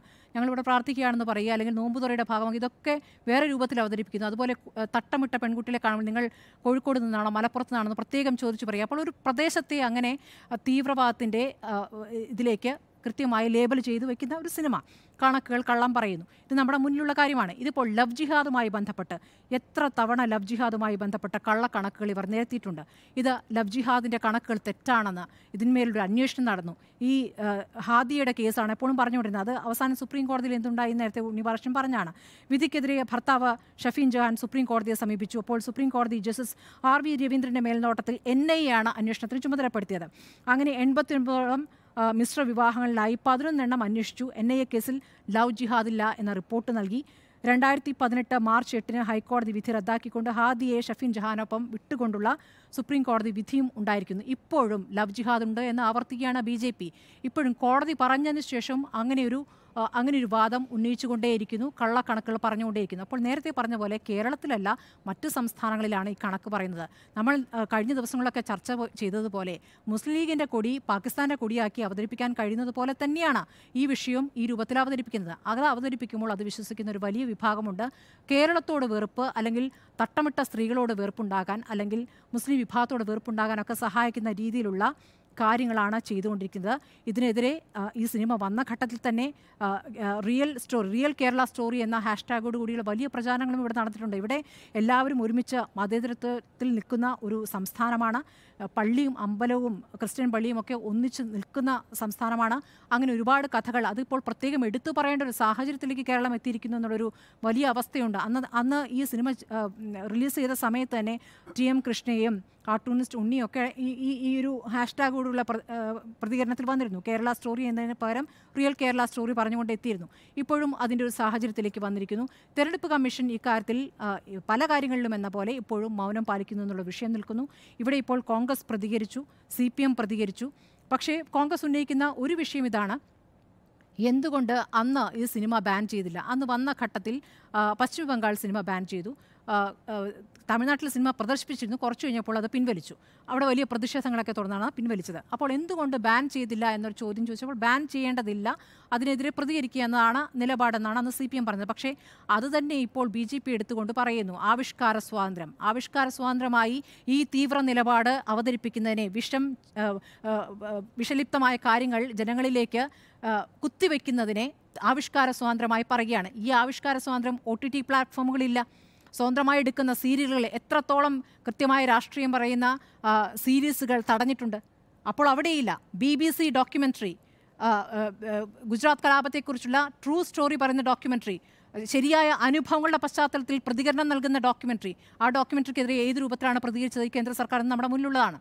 അപ്പോൾ ദൂരദർശൻ ഈ രൂപത്തിലേക്ക് വന്നിരിക്കുന്നു. ഇനി ഇതും ഇതിലപ്പുറവും പ്രതീക്ഷിക്കാം. പാഠപുസ്തകങ്ങളിൽ നിന്ന് ബാബ്രി മസ്ജിദ് എന്നുള്ള ഒരു കാര്യം തന്നെ മാറ്റിക്കൊണ്ട് ഇപ്പോൾ അയോധ്യയും രാമക്ഷേത്രവും മാത്രമായി മാറിക്കൊണ്ടിരിക്കുന്നു. അടുത്ത ജനറേഷൻ അത് പഠിച്ചാൽ മതി, ബാബ്രി മസ്ജിദ് എന്നൊന്നും തുടച്ചു നീക്കപ്പെട്ടിട്ടില്ല അല്ലെങ്കിൽ അങ്ങനെയൊന്നും ഇല്ല എന്ന രൂപത്തിൽ പഠിച്ചാൽ മതി എന്ന രൂപത്തിലേക്കൊക്കെ ആവുകയാണ്. അപ്പോൾ അതിനെ പ്രതിരോധിക്കേണ്ട സമയമാണിത്. ഇത് തെരഞ്ഞെടുപ്പ് ലക്ഷ്യമിട്ട് തന്നെയാണ്. കേരളത്തിൽ ഇവിടെ വലിയ രീതിയിൽ ഞങ്ങൾ ഉയർന്നു വരുന്നു എന്ന് അവകാശപ്പെട്ടുകൊണ്ട്, ഞങ്ങൾക്ക് സ്വാധീനം ചെലുത്തിക്കൊണ്ടിരിക്കുന്നു, ഞങ്ങൾ വോട്ട് കൂട്ടിക്കൊണ്ടിരിക്കുന്നു എന്ന് പറയുന്ന ഘട്ടത്തിൽ ഈ കേരള സ്റ്റോറി ഇപ്പോൾ പ്രദർശിപ്പിക്കുന്നതിന് പിന്നിലെ ലക്ഷ്യം ഏതായാലും കേരളത്തിൽ ഇപ്പോൾ വലിയ സാധ്യതയില്ല എന്ന മനസ്സിലാക്കലാണെന്നാണ് ഞാൻ കരുതുന്നത്. കേരളത്തിൽ വലിയ സാധ്യതയില്ല. അപ്പോൾ അപ്പുറത്ത് കേരളത്തിനെതിരെ വിദ്വേഷം നന്നായി പരത്തട്ടെ എന്നൊരു ഉദ്ദേശം ആണെന്നാണ് ഞാൻ മനസ്സിലാക്കുന്നത്. പറഞ്ഞോളൂ അരുൺ.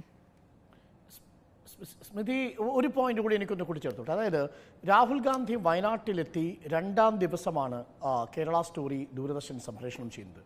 ഇത് കേരളത്തിലെ കളിക്കാർക്ക് വേണ്ടിയുള്ള സിനിമയല്ല. ഇത് ഉത്തരേന്ത്യയിൽ രാഹുൽ ഗാന്ധി കേരളത്തിൽ മത്സരിക്കുമ്പോൾ കേരളം എന്താണ് എന്ന് ഉത്തരേന്ത്യയിലെ ഗ്രാമങ്ങളെ, രാഹുൽ ഗാന്ധി മത്സരിക്കാൻ പോയ കേരളം ഇതാണ് എന്ന് ഉത്തരേന്ത്യയിലെ ഗ്രാമങ്ങളെ പഠിപ്പിക്കാൻ വേണ്ടിയുള്ള സിനിമയാണ് ഇന്ന് 8 മണിക്ക് സംപ്രേഷണം ചെയ്യുന്നത്. സ്മൃതി, നമുക്കറിയാമല്ലോ ഈ പ്രസാർ ഭാരതിയുടെ സംപ്രേഷണ ചട്ടത്തിൽ A സർട്ടിഫിക്കറ്റ് ഉള്ള സിനിമ ഈ 8 മണിക്ക് സംപ്രേഷണം ചെയ്യുന്ന പതിവ് മുൻപ് എപ്പോഴെങ്കിലും നമ്മൾ കണ്ടിട്ടുണ്ടോ? നമ്പർ 1. നമ്പർ 2, നമ്മുടെ നാട്ടിൽ എന്തൊക്കെയാണ് സംഭവിച്ചുകൊണ്ടിരിക്കുന്നത്? ഈ മോദി ക്യാ ഗ്യാരണ്ടിയെക്കുറിച്ച് നമ്മൾ സംസാരിക്കുമ്പോൾ ത്രിപുരയിൽ ഒരു കടുവയ്ക്ക് അക്ബർ എന്നും ആ കടുവയുടെ കൂടെയുള്ള പെൺകടുവയ്ക്ക് സീതയെന്നും പേരിട്ടതിനെ തുടർന്ന് ഒരു ഉദ്യോഗസ്ഥനെ സ്ഥലം മാറ്റേണ്ടി വന്ന് സസ്പെൻഡ് ചെയ്യേണ്ടി വന്നൊരു നാടാണ്.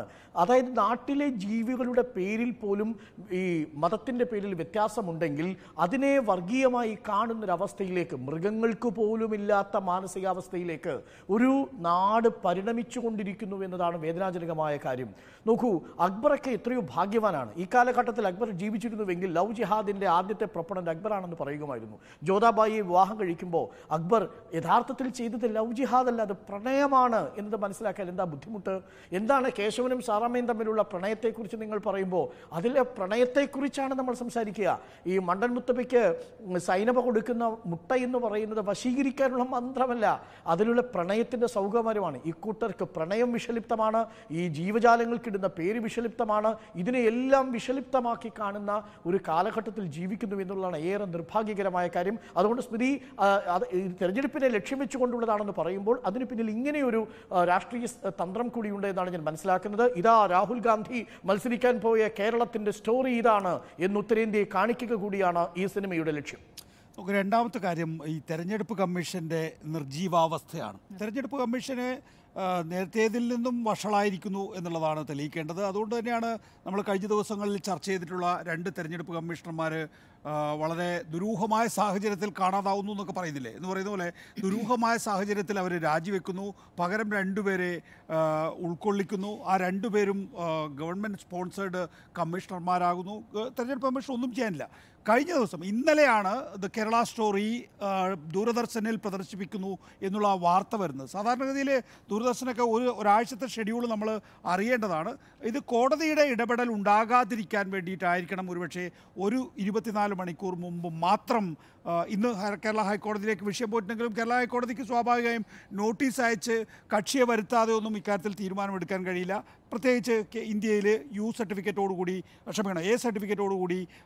പ്രദർശിപ്പിച്ച ഒരു സിനിമയെ സംബന്ധിച്ചിടത്തോളം അതിന് A സർട്ടിഫിക്കറ്റ് നൽകി പ്രദർശിപ്പിക്കാൻ അനുമതി നൽകി.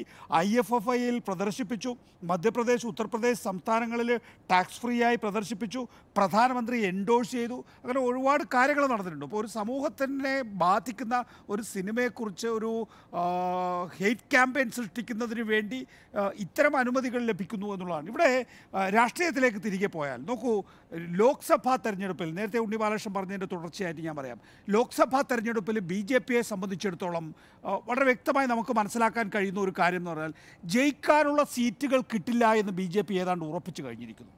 അക്കാര്യത്തിൽ ഒരു വ്യക്തതക്കുറവുമില്ല. കച്ചത്തീവ് വരുമ്പോൾ തന്നെ അത് വളരെ വ്യക്തമായി എന്നെ സംബന്ധിച്ചിടത്തോളം ഒരു രാഷ്ട്രീയ വിദ്യാർത്ഥി എന്നുള്ള നിലയിൽ ഞാൻ മനസ്സിലാക്കുന്നു. BJP കഴിഞ്ഞ 9 ലിസ്റ്റുകളിലായി 417 സ്ഥാനാർത്ഥികളെ പ്രഖ്യാപിച്ചപ്പോൾ അതിൽ 116 സ്ഥാനാർത്ഥികളും മറ്റു പാർട്ടികളിൽ നിന്ന് അടർത്തിയെടുത്തിട്ടുള്ളവരാണെന്ന് ആലോചിക്കണം.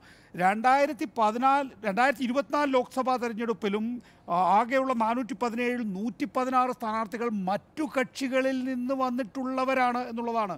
നോക്കൂ, ഈ സ്ഥാനാർത്ഥികൾ അതായത് 28% പേര് മറ്റു പാർട്ടികളിൽ നിന്ന് വന്നവർ.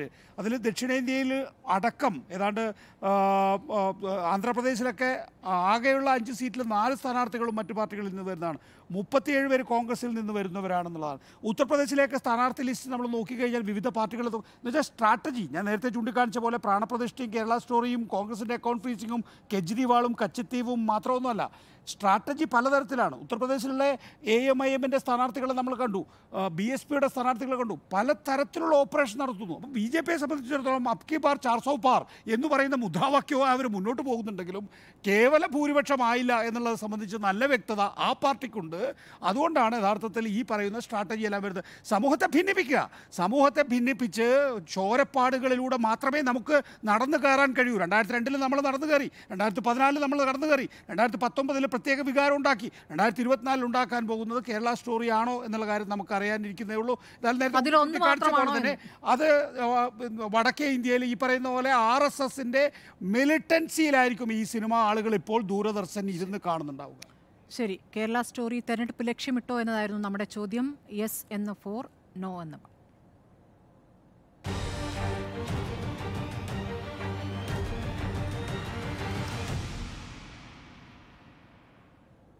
Meet the Editors നാളെ. നമസ്കാരം.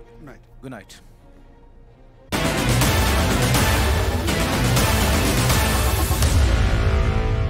Meet the Editors.